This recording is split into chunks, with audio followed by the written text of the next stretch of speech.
안녕하세요. 폴아카데미 대표 친절한 폴쌤 김동현이라고 합니다. 안녕하세요. 엘시맘 한수경입니다. 반갑습니다. 네, 어머님들 한국에서는 첫눈이 와가지고 세상이 되게 좀 상당히 이쁜데요. 각 지역에서는 날씨가 어떤지 첫눈을 보실 수 있는 지역에 계신지 궁금합니다. 수경쌤 오늘 첫눈 왔는데 오시면서 어떠셨나요? 어, 지하철이 늦게 와가지고요. 오는 동안 엄청 고생했는데, 근데 저 여기 선정릉이 있거든요. 그 길이 너무 예뻐서 눈꽃이 정말 예쁘게 피었더라고요. 저 옛날에 동남아 쪽 살 때 이런 게 제일 부러웠거든요.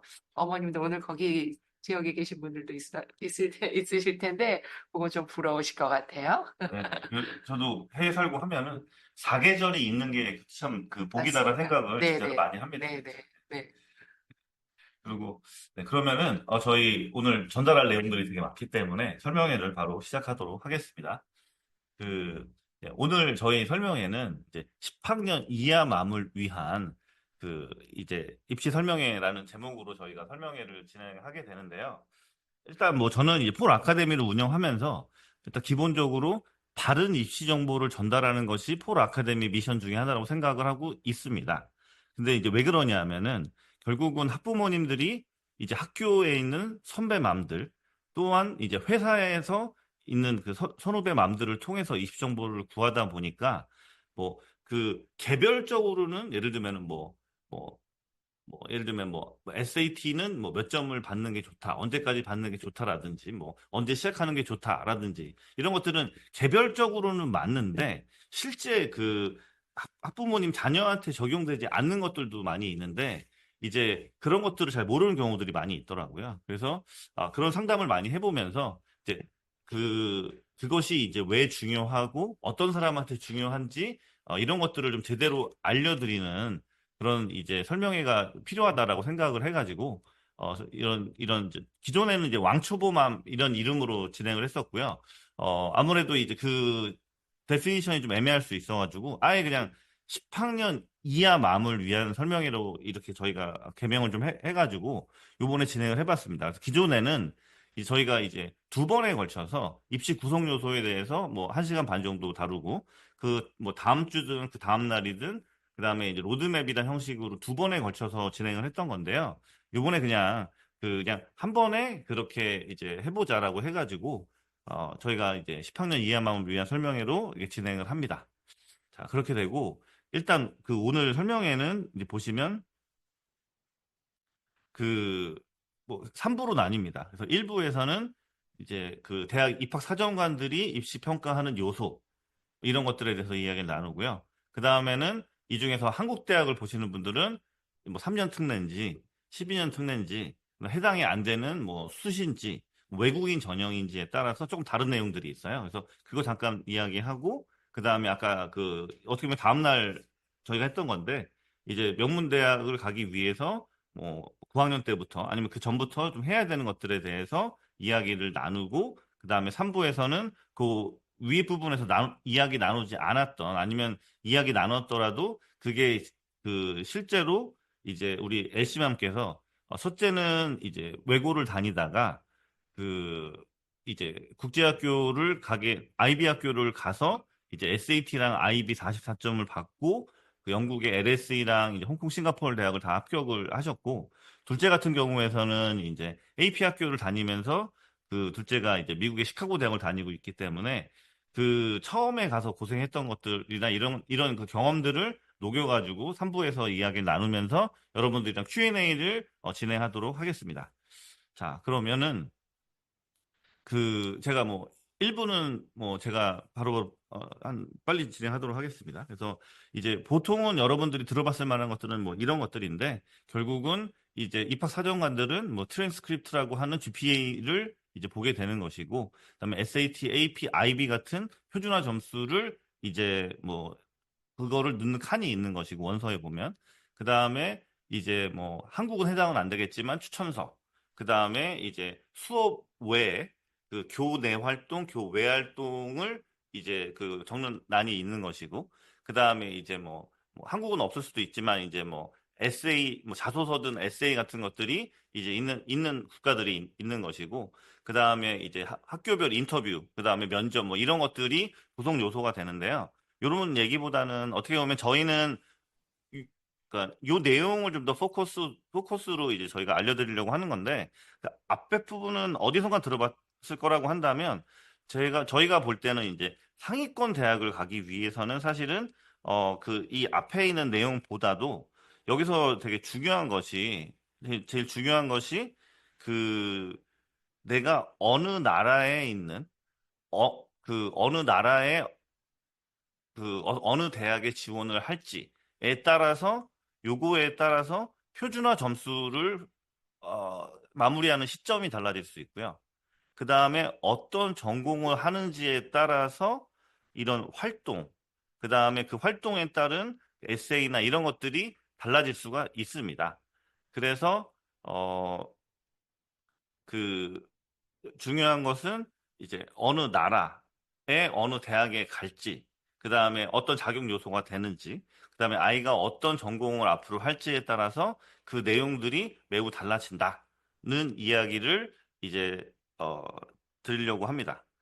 자, 그래서 그, 일단, 뭐, 기본적으로 이제, 보통 글로벌 입시를 하는 경우에서는 이제 어머님들이 결정을 하셔야 되는 게, 이제 한국 대학을 갈 거냐, 뭐, 그다음에 홍콩, 싱가포르, 일본 같은 아시아 대학을 갈 거냐, 뭐, 영국을 갈 거냐, 미국을 갈 거냐에 따라서 이제 내용이 이제 달라지고, 그 다음에 그, 그다음에 어느 전공, 어느 표준화 점수에 따라서 이제 달라지게 되는데, 오늘 저희가 이제 그런 내용에 대해서 더 다룰 거다라는 말씀을 드리고, 제일 먼저 제가 좀 드리고 싶은 말씀은 요 슬라이드입니다. 그래서 이제 뭐 내신이 중요한 것은 다 알고 있는데, 아주 뭐 한 10여 년 전만 해도 만약에 그냥 내신 4.0을 받은 다음에, 그러니까 그냥 레귤러 과목으로 내신 4.0 받은 게 괜히 어려운 과목 들어가지고 뭐 예를 들면 뭐 AP 중심으로 들어가지고 점수가 좀 잘 안 나왔을 때, 만약에 뭐 GPA가 뭐 AP 많이 들은 친구는 뭐 3.8이고 그냥 쉬운 과목 들어서 4.0일 경우에서는 한국에서 이 4.0을 받은 학생이 전부 다 올해이기 때문에 붙은 그런 사례도 옛날에는 있었습니다. 근데 지금은 이제 중요한 것이, 그런 시대는 다 지났고, 저는 뭐 세 가지 GPA 관련돼서는 세 가지 말씀드리고 싶은데, 뭐 첫 번째는 뭐 아카데믹 챌린징, 두 번째는 이제 GPA 트렌드, 그다음에 오버올 랭킹에 대해서 제가 좀 말씀을 좀 드리고 싶은데요. 무슨 말씀이냐면, 이제 과목 선정이라든지 이런 거를 할 때 상위권 대학을 가려면은 요 세 가지를 좀 알고 계셔야 되는데요. 근데 첫 번째, 뭐 아카데믹 챌린징이란 말은 어떤 뜻이냐면은, 같은 학년에서 수업을 가장 어렵게 들어야 좋은 대학을 갈 확률이 높다라고 이제 알고 계시면 좀 좋을 것 같아요. 그래가지고 부모님들이 고민하는 게, 우리 학교는 한 학년에 뭐 많지가 않아가지고 지금 뭐 우리 학교에서는 내신을 매우 잘하고 있는데, 우리 학교에서는 예를 들면 미국으로는 탑20이 가본 적이 없고, 한국으로도 사실은 이제 뭐 연고대도 잘 나오지 않는다, 뭐 이런 경우를 말하는 경우가 있거든요. 뭐 그때 그런 대학 같은 그런 고등학교에서의 솔루션 중에 하나는 뭐냐면은, 아까 말씀드렸듯이 자기 학년에서 가장 수업을 어렵게 들어야 되는 건 이제 기본인 거고요. 그 다음에 뭐 어떻게 보면은 지난 선배, 작년 선배보다 아니면 2년 전 선배보다 대학을 더 잘 가려면, 그 학교에서 이제 쓰는 뭐 추천서가 되든 뭐 이런 쪽에, 이 학생은 뭐 지난 몇 년 동안 이렇게 수업 들은 적이 없었는데 이 학생은 가장 어렵게 들어서 되게 뭐 좋은 성과를 냈다. 뭐 이런 커멘트가 달릴 수 있는 그런 이제 과목 선정 같은 것들을 하게 되면, 내가 그래도 작년 선배, 재작년 선배보다는 더 재학을 잘 갈 수가 있겠다가 될 수 있는데, 그게 아니라 그냥 뭐 남들이랑 똑같이 쉽게 들어가지고 성적이 잘 나왔어로 해서는 이제 이 GPA 부분에서는 차이를 내기가 쉽지가 않다라고 이제 알고 계셨으면 좋겠어요. 그래서 지금 우리 아이는 근데 무슨 말인지는 알겠는데, 우리 아이는 지금 간지 얼마 안 돼가지고 지금 레귤러 과목도 점수가 안 나오는데 어떻게 난 이제 다 긁는 거냐라고 생각하실 수 있는데, 뭐 그래서 저희가 어떻게 보면은 이제 10학년 이하 맘을 저희가 이제 대상으로 이제 이런 말씀을 드리고 있는 거고, 그 지금 성적이 안 좋은 경우에서는 뭐 걱정하실 게 없습니다. 뭐 그냥 지금부터 잘하면 되고요. 그다음에 또 뭐 입학 사정관들이 보는 게 뭐 처음에 뭐 잘하다 갑자기 막 내려가는 것보다는 뭐 전학 간 지 얼마 안 돼서, 아니면 뭐 과목이 좀 뭐 선행 같은 걸 잘 못해가지고 성적은 안 좋았지만 뭐 9학년, 10학년, 11학년, 12학년 점점 더 올라가는 트렌드를 보여주면은 뭐 나중에 내려가는 것보다는 이제 좋을 수가 있기 때문에 뭐 걱정하실 필요가 뭐 전혀 없다는 말씀을 좀 드리고 싶고요. 그 다음에 이제 이것도 좀 중요한 부분인데, 그 오버올 GPA 뭐 랭킹이 좀 중요한데, 보통은 학교에서 지금 뭐 이 학생이 그냥 A 이렇게 점수가 나오지 그 랭킹이 나오지는 사실은 않아요.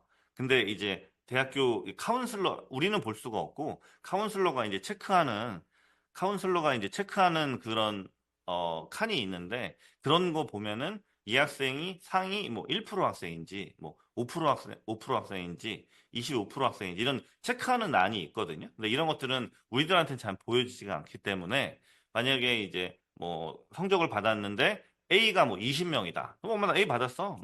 뭐로 이제 좋아하는 것보다는, 예를 들면은 뭐 보통은 애들이 이제 뭐 90점, 90, 뭐 91점으로 A는 A 플러스가 나왔는데, 뭐 우리는 이제 뭐 97점, 아니면 수학 같은 경우는 이제 뭐 100점으로 이제 A가 나오고, 이런 것들이 결국은 나중에 쌓여서 나중에 이제 그런 카운슬러가 체크하는 난에 그런 좋은 커멘트들이 들어갈 수 있기 때문에, 어, 그 만약에 A만 좋아하지 마시고 A 중에서도 랭킹까지 고려하시는 것을 잘 하신다면 입시에 크게 도움이 되는 거고요. 요거를 나중에 지금 현재 지금 한국 학교에 계신 분들이 계신지 모르겠는데, 한국 학교도 적용이 되거든요. 어떤 얘기냐면은, 어떤 분들은 우리 학교는 한 학년에 뭐 10명밖에 없어가지고 사실 우리 애가 전교 1등인데 뭐 의미가 없는 것 같다. 뭐 이런 말씀을 하시기도 하거든요.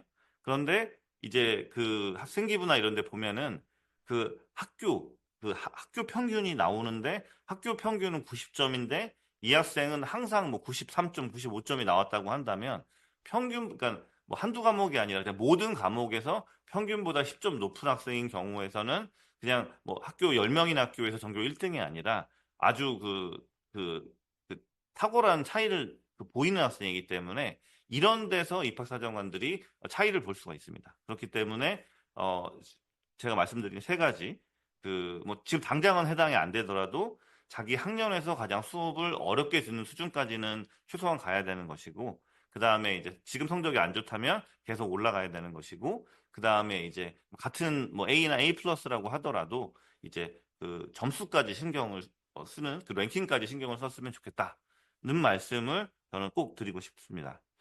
그리고 네네.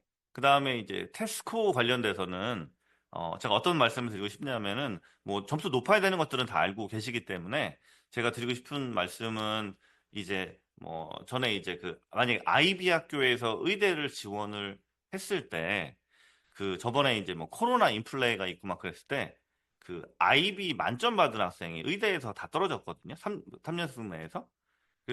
그런데 이제 뭐 그게 이제 보통 왜 그러냐면, 아마 이제 아이비 만점 받은 사람 중에서 이제 SAT 고득점도 있고 막 그랬기 때문에 그 학생이 이제 잘 안 된 경우도 있기 때문에, 내가 이제 뭐 의대를 지원을 한다. 뭐 그런 경우에서는 뭐 아이비 학교 같은 경우에서는 뭐 SAT를 같이 하는 것들, 이런 것들이 좀 중요하다는 말씀을 좀 드리고 싶고요.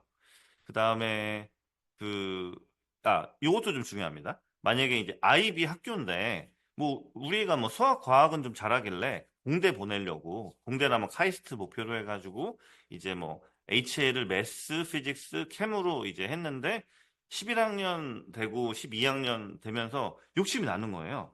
우리 애 이거 의대도 되겠는데? 의대를 하려면 어떡하지라고 했을 때, 이제 만약에 뭐 AP 학교 같은 경우에서는 뭐 피직스, 캠 바이오 이런 것들 AP로 다 할 수가 있는데, IB 학교는 만약에 뭐 10학년 때 그런 것들을 따랐으면 좋은데, 만약에 11학년, 12학년 들어가서는 너무 바쁘기 때문에 새로운 AP가 뭐 지금 해야 되나 이런 고민이 나중에 될 수 있거든요. 그렇기 때문에 자기의 진학 목표에 따른 이제 어떤 점수, 어떤 과목을 가져갈지, 이런 것들이 좀 상당히 중요하다는 말씀을 일단 저는 드리고 싶고요.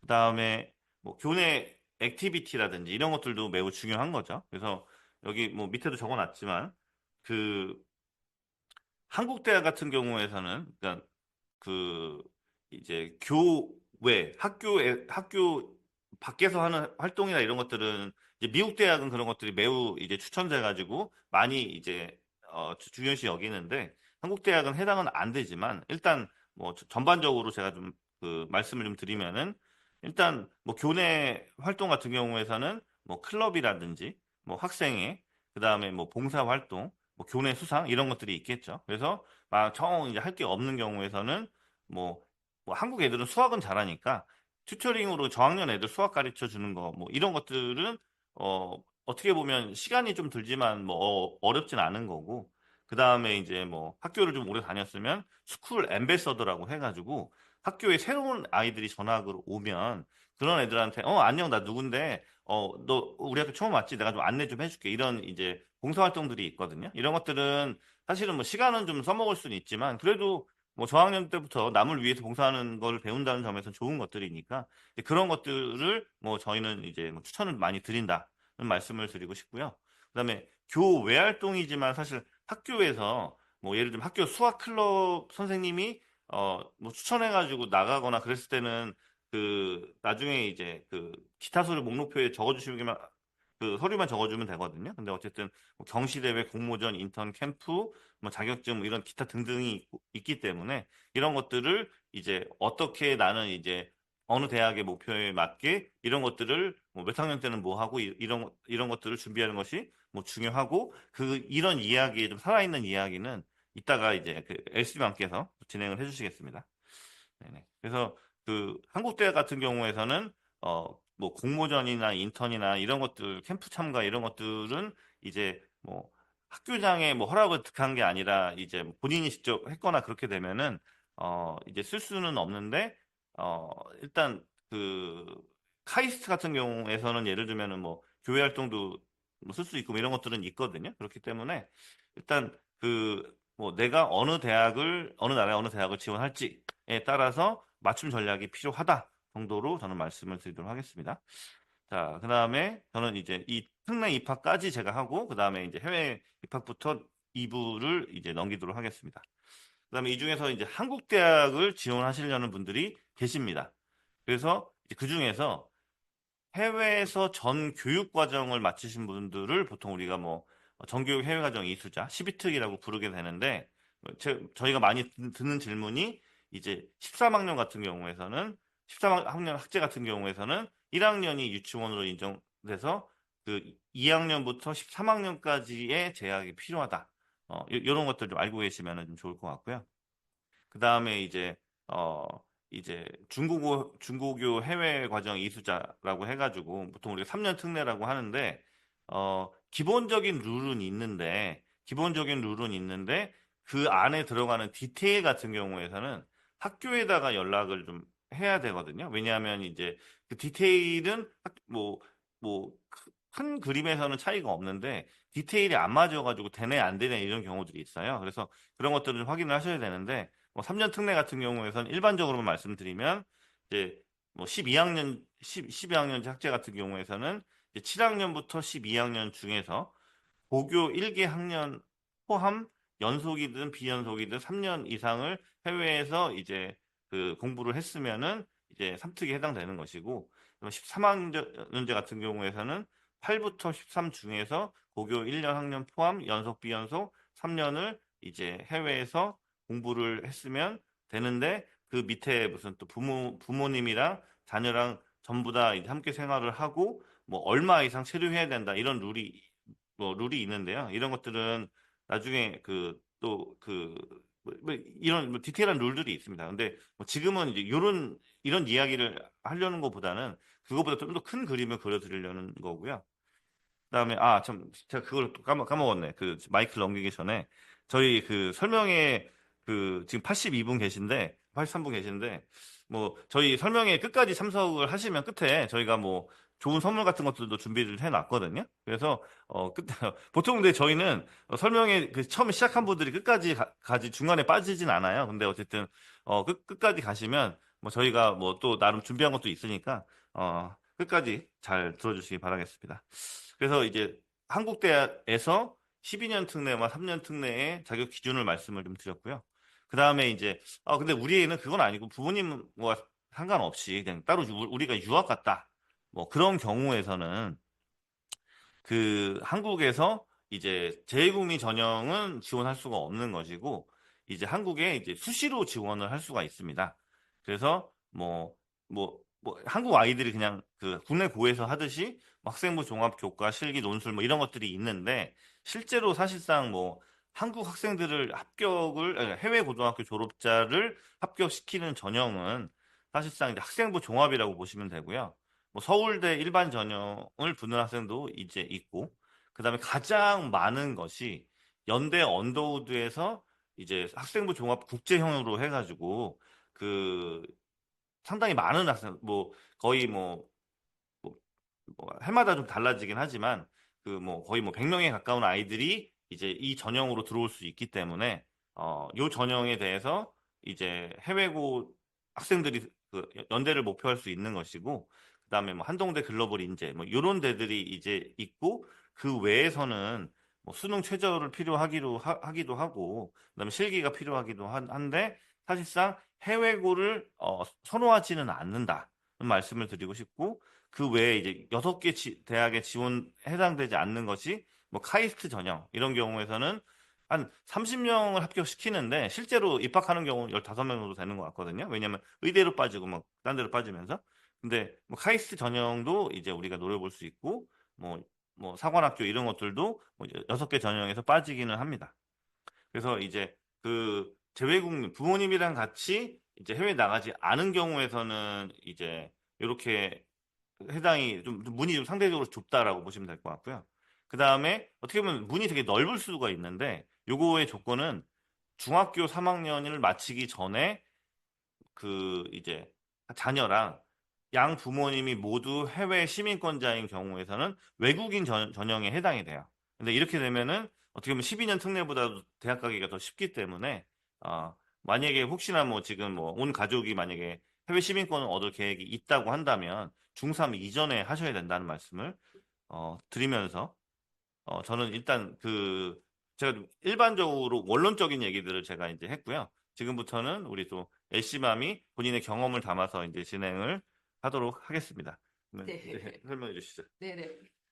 저는 제 소개를 잠깐 드리자면, 우리 큰아이가 외고를 입학하고 그냥 한 몇 달 다니다가 아빠 일 때문에 해외로 갑작스럽게 나가게 됐어요. 그래서 10학년 1학기부터 아이비 학교에 들어가서 작은 아이는 그때 3학년, 큰 아이 같으면 한 학기를 내리게 된 셈이죠. 10학년 들어가서 학기를 못 마치고 다시 1학기로 들어간 거고, 그다음에 작은 아이 같으면 2학년 때 몇 달 다니다가 3학년부터 학교를 시작을 했던 그런 케이스였는데, 저는 이제 처음에 갔을 때는 당연히 뭐 그 3년 특례로 해서 한국대학에 보내야겠다라는 마음으로 그것만 알고 갔고, IB가 뭔지 AP가 뭔지 뭐 그냥 학교가 여기가 저는 일단 기준은 큰 학교 기준이었고 커리큘럼이 좀 잘 돼 있다고 나름대로 판단되는 학교를 골라서 간 거였는데, 알고 보니 뭐 IB도 있고 AP도 있고 그냥 막연하게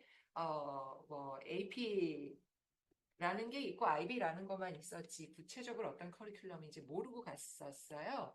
그래서 가서 그 아무래도 제가 잘 모르다 보니까 그 주변 학부모님들한테 많이 도움을 드릴 수밖에 없는데, 그 물어보면 다 잘 모르겠다고 그러시더라고요. 안 가르쳐 주시는 경우가 굉장히 많았어요. 아직도 안 들리시나요? 아, 지금 어떠세요? 좀 더 괜찮으실까요? 좀 더 가까이 하시면 더 얘기를 크게 제가 아마 가까이 하셔야 더 어떻게, 네. 죄송합니다. 잘 들리실까요? 아, 잠시만요. 마이크 체크 좀 하겠습니다. 잘 들리세요? 네네, 죄송합니다. 다시 얘기를 좀 해볼까요? 음, 네, 네, 감사합니다. 네. 제가 제 얘기를 더 하려고 했는데 생각해 보니까 이게 지금 이 마이크 조정 중에 보니까 뒤에도 얘기할 거리가 많을 것 같아서 뒤로 다시 넘겨서 다시 한번 추가를 하겠습니다. 일단 저는 우리 아이 IB 10학년부터 시작을 하고 작은 아이 3학년부터 시작을 같은 IB 학교에서 시작을 했어요. 나중에 저희 아이 중간에 이동하게 돼서 AP 학교로 옮겼지만 그렇게 해서 처음에 고생을 많이 하고 시작을 했다라는 말을 일단 먼저 드리고 나중에 더 얘기를 좀 하겠습니다. 자, 미국 대학, 지금 한국 대학 폴선 원장님께서 말씀을 해주셨고, 그다음에 이제 저는 미국 대학, 또 한국 대학 빼고는 제가 일본, 홍콩, 싱가포르, 뭐 미국, 영국 다 지원을 해봤거든요. 그래서 뭐 어떤 쪽으로도 여쭤보셔도 제가 답변을 드릴 수 있을 것 같고, 자, 미국 먼저 이제 한국은 입시 얘기를 이제 설명을 해주셨으니까 미국 대학 말씀을 드리면 미국은 뭐 여기 나와 있는 대로 Early Decision 1, 2, 그다음에 Early Action, Regular, 그다음에 Decision에 비슷한 좀 바인드된 그런 전형들이 좀 있습니다. 그러니까 Early Decision은 말 그대로 그냥 결정을 하고 가는 그런 형태죠. 어머님들 뭐 아시겠지만 지금 11월 초반으로 끝난 학교들이 많고요. ED2를 남겨놓고 있는 학교들도 있고, 그다음에 요거는 한 학교만 얼리 디시전으로 되는 데는 한 학교만 지원을 할 수 있습니다. 거기 붙으면 무조건 가야 된다는 사인을 하고 가야 되는 그런 형태고, 저희 둘째 아이가 시카고 대학을 얼리 디시전 1으로 해서 지원을 해서 가게 감사하게도 바로 붙어서 됐었기 때문에 그 위에 미국 대학은 같이 진행하던 학교도 있었습니다. 원래 액션 학교도 있었고, 그다음에 좀 그런 거 상관없이 빨리 진행하는 그런 라운드가 빨리 시작되는 학교에도 몇 개 지원을 하다가 이제 시카고 대학을 붙고 나서 전부 의무적으로 드랍을 했고, 그 드랍을 했다는 증거를 보내야 되는 뭐 그런 프로세스를 밟아서 지원을 했었습니다. 얼리 액션은 똑같이 일찍 지원을 하지만 마인드 되지는 않고요. 다른 학교들 붙은 거 보고 내가 나중에 결정을 할 수 있는데 사실 얼리 액션에서부터 디시전, 그러니까 합격을 주는 학교는 많지 않은 것 같아요. 얼리 액션에서 정말 너무 뛰어난 아이들은 합격을 빨리 주지만 대부분의 얼리 액션은 제가 본 액션 학생들은 그냥 레귤러 라운드로 학교에서 일과를 넘겨버리는 경우가 많았던 것 같습니다. 자, 그렇고 그다음에 레귤러 라운드는 이제 얼리 그 이 디시전이나 액션이 끝나고 이후에 12월, 1월 이때 뭐 가장 많이 지원하는 뭐 시기죠. 이거는 뭐 바인드 없이 뭐 10개씩 지원해가지고 거기서 붙은 학교 중에서 골라가는 그런 전형이라고 보시면 되겠습니다. 어, 자, 그리고, 음, 네, 이거죠? 네, 영국하고 아시아 대학은, 자, 영국은 우리가 많이 그러니까, IB 학교 하는 학생들이 조금 더 많이 지원을 했던 것 같아요. 뭐, AP 학교 학생들도 있겠지만, 자, 영국 대학은 유카스라는 사이트를 통해서 일괄 지원합니다. 그거는 미국의 UC 계열도 마찬가지인데, 영국의 모든 학교가 그 학교를 정하지 않고 지원하는 형태로 정하지 않고, 내가 무슨 전공을 하겠다. 학교를 정하게 하죠. 전공을 하고 학교를 다섯 개까지 한꺼번에 지원할 수 있는데, 다만 학교별로 어플리케이션이 다 다르지는 않고요. 영국인 경우에는 옥스포드나 캠브리지를 지원해야 되겠다. 혹은 뭐 메디신 쪽이라든가, 그다음에 또 그 그죠. 메디슨이나 덴티스트리 뭐 이런 것들 이런 것들을 지원하는 경우에는 10월 15일까지 무조건 지원하고 그 이후에는 기회가 없습니다. 그래서 그 메디슨 쪽이나 러를 전공하는 학생들도 있는데 거기는 또 자체 시험을 미리 봐야 되거든요. 그런 일정들이 딱 잘 안내가 되어 있으니까 준비를 하시고자 하는 분들은 그 시험 내가 봐야 되는 것들, 그 다음에 요 빨리 지원해야 되는 것들, 그러려면 IB 학교 학생들은 이때까지 주로 프리딕 스코어가 안 나오기가 쉽거든요. 그래서 학교에 요청해서 나만이라도 프리딕 스코어를 빨리 해달라고 해야 되는 그런 스케줄을 좀 잘 체크를 하셔야 되고요. 그다음에 싱가포르나 홍콩 대학은 그 뭐 나중에 이제 AP든 IB든 이런 것들을 마지막까지 좀 체크를 하고 디시전을 주는 경향이 있기 때문에 거의 컨디셔널 오퍼로 나오긴 합니다. 그렇지만 지원은 좀 빨리 서두르는 게 좋을 것 같고요. 싱가포르 대학은 올해 보면은 AP 학교 학생들은 11월 20일까지 보니까 IB는 12월 초까지 뭐 이렇게 있고요. 그 어떤 학제로 공부했느냐에 따라서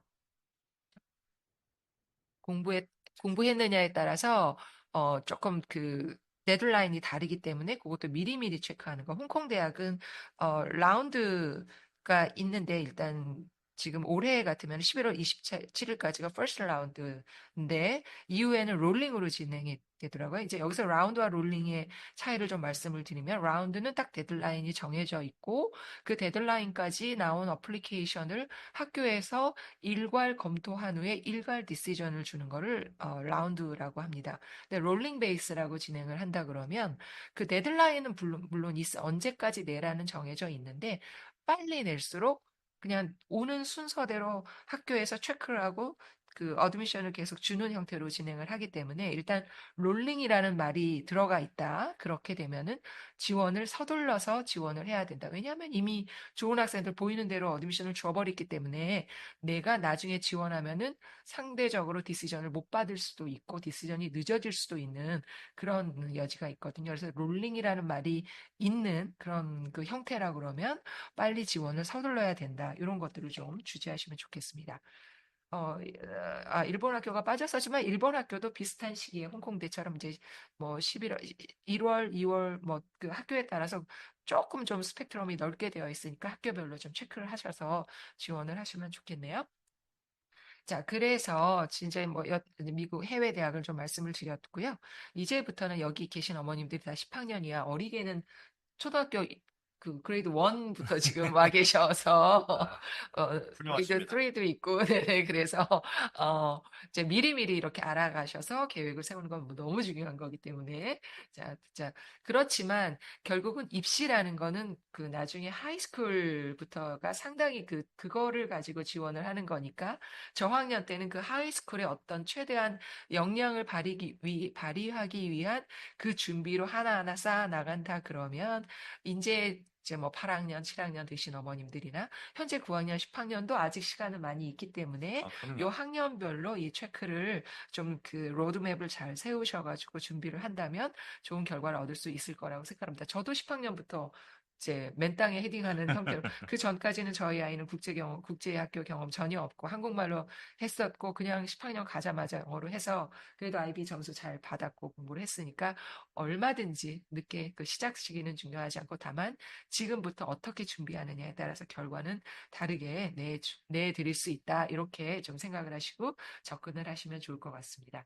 일단 하이스쿨 9학년부터 시작을 하니까 저희 작은 아이는 9학년이 있었지만 그큰 아이는 9학년이 없었죠. 이제 9학년 저희 작은 아이나 제가 주변에서 본 아이들 말씀드리면 일단 9학년은 하이스쿨 처음 단계이기 때문에 또 한국 학교 같으면은 9학년은 포함이 안 되죠. 10, 11, 12학년을 서류를 그 성적을 가지고 입시에 지원을 하는 거기 때문에 9학년은 상대적으로 좀 여유가 있는 학년이라고 생각을 하시면 좋을 것 같습니다. 그래서 10, 11, 12학년의 최대한의 결과를 도출해낼 수 있는 학년이다.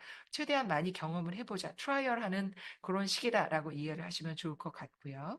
그 다음에 10학년 때는 그래도 10학년부터는 내가 어느 대학, 어느 지역에, 어느 대학에 어떤 학과, 어떤 전공을 하겠다. 요 정도는 좀 윤곽을 잡고 시작을 하시면 그래야 10학년, 11학년, 12학년에 어떤 과목으로 내가 스케줄을 짜서 공부를 할지 이런 것들. 그렇게 계획을 세워도 계속 바뀌거든요. 그렇지만 이런 큰 그림은 좀 잡고 가는 게 좋겠다. 그래서 이제 과목이 이제 AP가 시작이 되고 IB 학교 학생들은 이 10학년 때 AP를 할 수 있는 최적의 시기거든요. IB 학교 학생들도 AP를 하니까요. 저희 아이도 못 모르고 가지만 저희도 AP를 했습니다. 10학년 때 가자마자. 그래서 그 얘기는 이따가 좀 드리고요. 그 다음에 SAT도 이때 준비할 수 있는 그런 11, 12에 할 수 있는 너무 바쁜 11, 12가 기다리고 있으니까 11, 12에 바쁘기 전에 할 수 있는 요 10학년, 요 시기가 또 그런 의미에서 굉장히 중요하겠고요.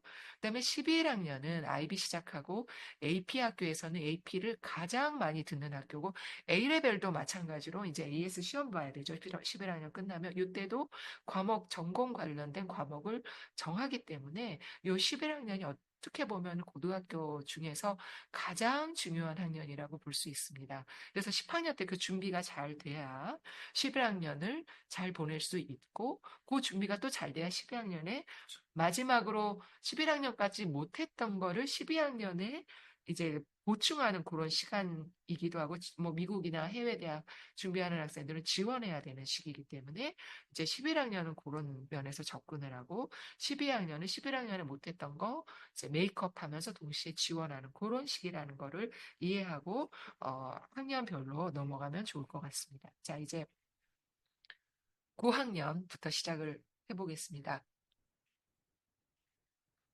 어떤 내용이 들리나요? 어떤 오디오가 들리는 거 같죠? 네, 괜찮네. 자, 9학년 들어가겠습니다. 자, 9학년은 어, 아까 말씀드렸듯이 요 공부 습관 들이기가 상당히 중요하다고 보여집니다. 그 9학년에 시간이 상대적으로 많으니까 이런 거 저런 거 트라이얼 해볼 수가 있다고 그랬는데, 사실 그 트라이 하는 그런 내용 중에 이제 영어 실력이 이제 상당히 쌓여야 되거든요. 10학년부터 본격적으로 AP, 뭐 IB 이런 거를 한다 그러면 일단 쓰기 실력이 상당히 중요하거든요. 왜냐하면 전부 써제끼는 시험이기 때문에 숙제도 쓰기, 발표도 쓰기, 쓰기가 안 되면 안 되는 거기 때문에 이 9학년 때 그 전까지도 물론 쓰기는 계속 준비가 되어 와야 합니다. 에세이 쓰기 중요. 저 초등학교 1학년 때 저는 초등학교 3학년 가자마자 우리 아이 쓰기 굉장히 시켰거든요. 우리 애처 이제 처음이니까. 큰아이는 뭐 무조건 했었어요. 그냥 할 학교 수밖에 다니면서 네, 그냥 헤딩하는 수밖에 없었으니까. 근데 이제 9학년 때 그런 이론 쓰기라든가 단어 공부, 거 쓰기에서 같이 오는 것들이죠. 또 읽기라든가 이런 것들이 다 SAT의 기본 준비가 되기 때문에 이런 것들을 좀 그 만약에 학점이 좀 안 된다 이러면 일단은 그거 이전에 학교 수업에 신경을 좀 써야 되겠지만, 그래서 그런 것들에 좀 중점을 좀 공부를 집중해서 할 수 있으면 좋겠고요. 요 9학년의 성적을 가지고 그리고 10학년 때 AP 수업이나 언어 클래스를 듣게 그렇죠. 되기 때문에 어느 정도 A 이상이 아니면 AP로 못 넘어가고 언어로 못 넘어가다 보니까 요 9학년 때는 다음 학기에 다음 학년 아까 폴쌤께서 그 학년에서 학년에서 가장 높은 그런 리버스하게 이게 굉장히 중요하다고 말씀을 주셨는데, 그 준비를 할 수 있는 시기가 9학년이라고 볼 수가 있겠죠.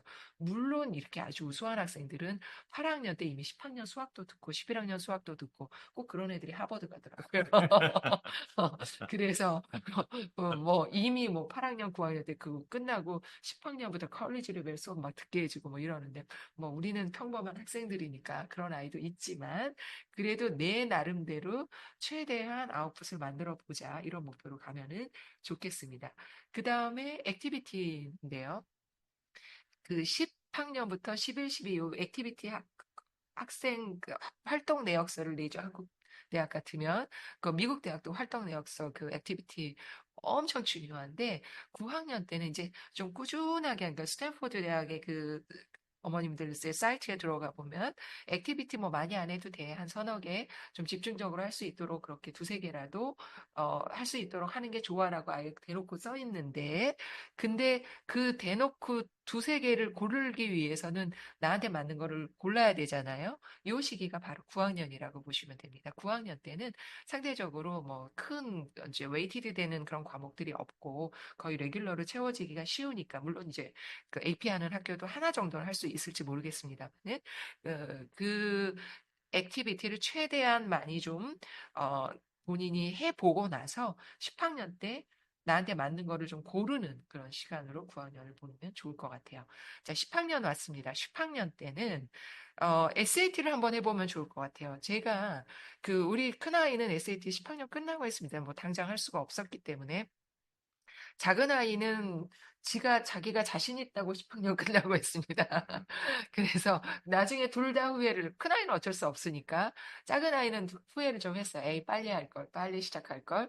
그 다음에 큰 아이는 뭐 자기가 늦었으니까 어쩔 수 없는데, 늦어서 어쩔 수 없다 보니까 자기가 시간을 두고 했었으면 조금 더 점수를 그렇죠. 저는 나름대로 잘 했다고 생각합니다. 우리 아이 최선의 노력으로 최선의 아웃풋을 냈다고 하는데, 어쨌든 10학년 때간 한계는 있었기 때문에 그래도 시간이 있었다면, 그래도 좀, 뭐, 몇십 점 좀 더 맞으면, 그때는 또 2,400 이렇게 나올 때였으니까 훨씬 더 잘했을 것 같은데, 뭐, 그래서 우리 작은 아이는, 어, 바뀌고 난 SAT 그 시험을 봤는데, 그, 엄마 내가 좀 먼저 했었으면 좋았을 걸 그랬어. 엄마 나중에 후회를 많이 하더라고요. 그래서 학생이 어느 정도 영어가 된다 그러면 9학년부터 그런 아까 말씀드린 그런 준비를 하고 그게 안 됐다 그러면 10학년 때 무조건 SAT 들어와야 되겠죠. 자, 그런 준비를 좀 하고 방학 끝나고 전후로 방학 때 겨울방학이라든가 아니면 여름방학 때 이렇게 좀 집중적으로 SAT는 좀 집중적으로 하는 공부 시간을 필요로 하는 공부다 보니까 그거를 좀 신경을 써주면 좋겠습니다. 11학년, 12학년 일단 바쁘기 때문에 말씀을 드리는 거고요.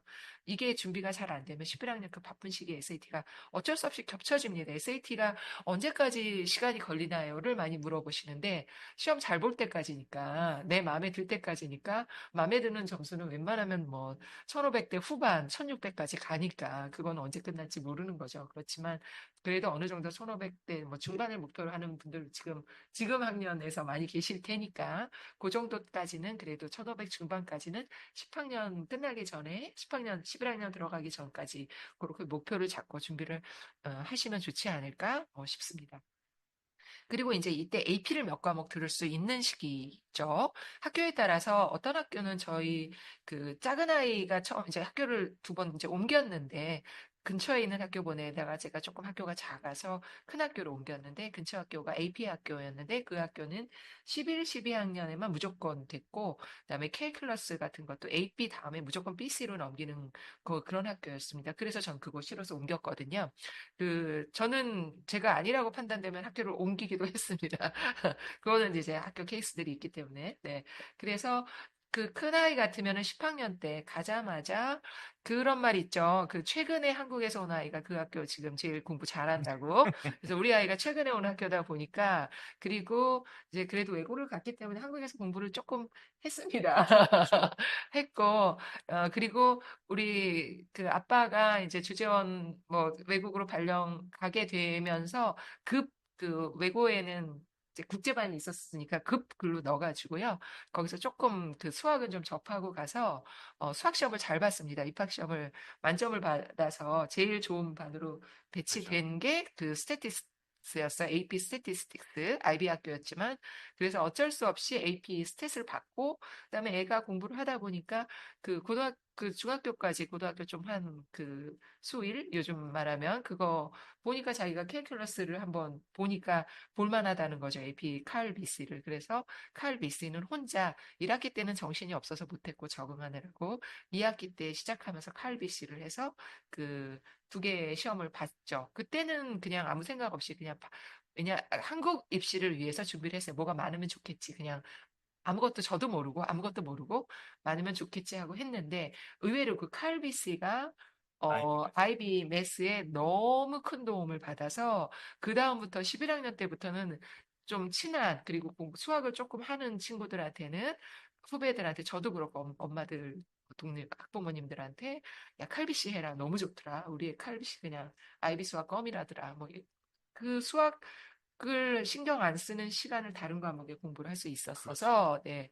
그래서 이제 칼비씨를 했었는데, 요즘은 또 그때랑 또 다르게 일부러 또 하시는 어머님들이 또 많은 것 같아요. 또 특히 의대 준비하는 음, 분들이 아까 홀쌤 말씀하신 대로 매스, 피직스, 캠, HL로 했는데 또 학교의 상황에 따라서는 못 뺄 수도 있고, 그러다 보니까 AP 바이오를 또 이렇게 의대 준비하는 학생들은 이때 이용해서 AP 바이오를 하기도 그렇죠. 하더라고요. 혹은 AP 캠을 하고 IB 바이오를 하던가, 뭐 피직스 바이오를, 매스 피직스 바이오를 하든가 이렇게 하기도 하더라고요. 그래서 이런 거를 보완할 수 있는 학년이기도 하고, 또 개중에 IB 학교 학생들 중에 이제 IB는 한국 학교도 그렇고 영국 학교도 마찬가지죠. IB 점수 싱가포르 대학도 홍콩 대학도 전부 마찬가지입니다. IB 학교를 졸업한 학생들은 IB 최종 점수를 무조건 확인하고 어드미션을 주기 때문에 그 싱가포르 홍콩은 사실 해당이 안 되는 얘기고요. 한국 대학인 경우에는 만약에 IB가 망할 수도 망하는 학생이 있어서 그럴 때 10학년 때 AP 해놓은 게 좀 도움을 받다. 이렇게 한 분도 제가 봤거든요. 뭐 그런 경우에 물론 AP를 다 하라는 건 아닌데 학생이 여러 개 된다면 할 수도 있겠다. 하는 방법도 있다는 말씀을 드리는 거고 IB 학교에서 가장 중요한 건 IB 점수를 제일 잘 받는 게 가장 중요합니다. IB 점수 없이 AP보다는요. IB도 좋고 AP도 좋고 뭐 이러면 좋겠지만 일단 중요한 건 IB 점수를 제일 잘 받자. 그다음에 여력이 있다면 10학년 때 AP도 한번 고려해 보자. 다만 학생의 상황에 맞춰서 야, 얘도 하는 게 좋다더라 해서 하는 건 아니다. 이런 거 말씀드릴 수 있겠습니다. 네네. 아까 IB 점수 같은 경우에서는, 그러니까 뭐, 요즘에는 조금 지금도 이제 마찬가지인데, 결국은 우리 아이가 IB에 되게 자신이 있었는데, 프리딕보다 뭐 2점에서 3점 이상 이제 안 나올지는 사실 알 수가 없어요. 사실 알 수가 없는데, 그냥 제 경험상 보면, 뭐, 저기, 뭐, 말레이시아면 뭐, ISK라든지 아니면은 뭐, IB로서도 뭐, 탑스쿨 이런 데를 다니면, 사실은 이제 보통 일반적으로는 학교에서 나왔던 점수랑 뭐, 파이널이 유사하긴 한데, 그런 게 아니라 이제 뭐, IB 40점이 얼마 없는 학교, 뭐, 이런 학교 같은 경우에서는 제 경험상 보면 그, 이 코로나 때문에 조금 그 패턴이 깨졌는데, IB도 사실상 자기네들의 어떤 점수, 이런 0점 잡는 것들이 매년 달라지고 퍼센트가 달라지다 보니까 거의 2년에, 그러니까 짝수년에는 항상 그 자기 프리딕보다 2, 3점 이상 내려가는 친구들을 꽤 많이 이제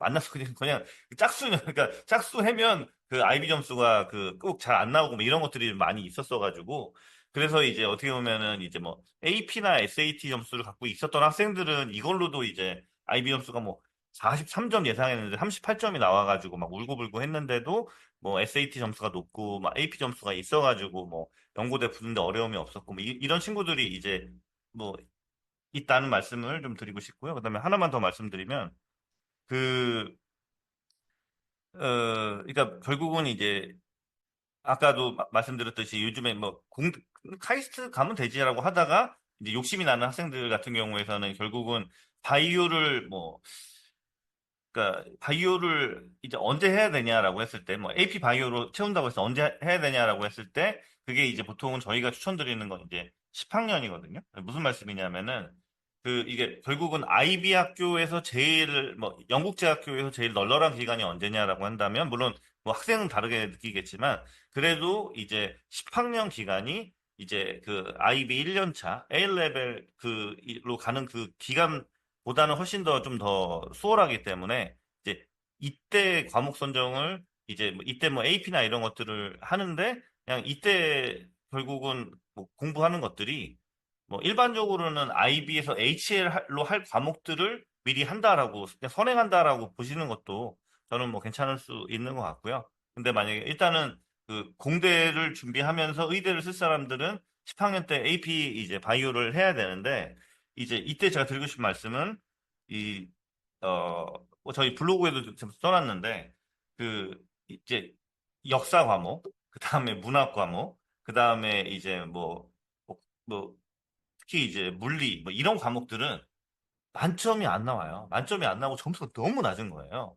그래가지고 계속 지금 AP에서 고민을 하다가 2년 전부터 여전히 어렵긴 하지만 예를 들면 아까 말씀드린 그런 과목들은 4.5점 받는 학생들의 비율이 예를 들면 한 30% 정도로 너무 낮다 보니까 만점은 10% 이하고 이제 4점이 20% 이래가지고 애들이 막 너무 신청을 안 하니까 얘네가 전략을 바꿔가지고 한 50%까지를 만들었거든요.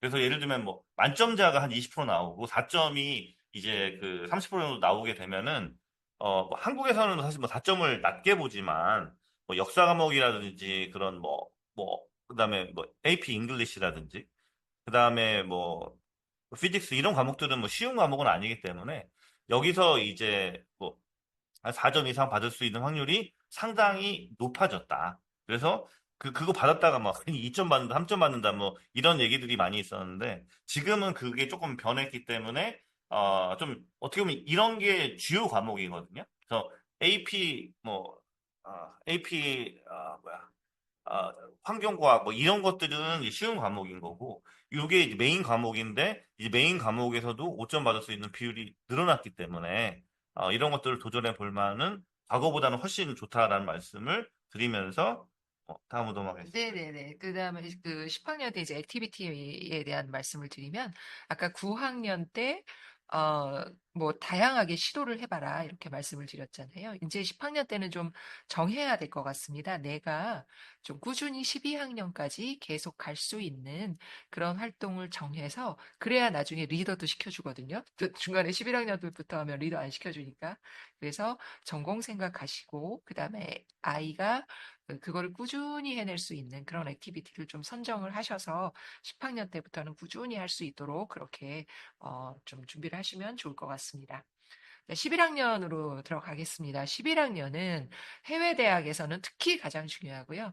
뭐 한국 대학도 당연히 요 11학년을 가지고 프리딕 스코어가 IB 학교에서는 나올 것이고, AP 학교에서는 저희 작은 아이 같으면 그때 5과목을 했던 것 같아요. 근데 6과목 하는 학생도 있었고, 학교 플러스 셀프로 더 하는 학생들도 있었고, 하는 학생들을 치자 그러면 뭐 굉장히 다양한 학생들, 물론 뭐 서너 개 하는 학생도 있고요. 그다음 뭐 그렇기 때문에 어쨌든 11학년에 좀 집중적으로 AP를 학교 그 정책상 11학년에 또 많이 하게 되는 경우가 있기 때문에, 어쨌든 11학년에 이렇게 학업적으로도 활동면으로도 로드가 많이 걸립니다. 그래서 최대한 10학년까지 준비를 좀 시켜주시고, 11학년 때는 그 AP와 IB와 A레벨 뭐 이런 그 중요한 과목 공부에 좀 집중할 수 있도록 그렇게 해주시면 좋을 것 같습니다. 그래서 SAT가 미리 끝나면 좋겠지만, 안 되면 어쩔 수 없이 뭐 병행하고 방학을 이용해서 좀 집중적으로 공부하는 그런 시간으로 좀 가지면 좋을 것 같고요. 그 다음에 GPA도 당연히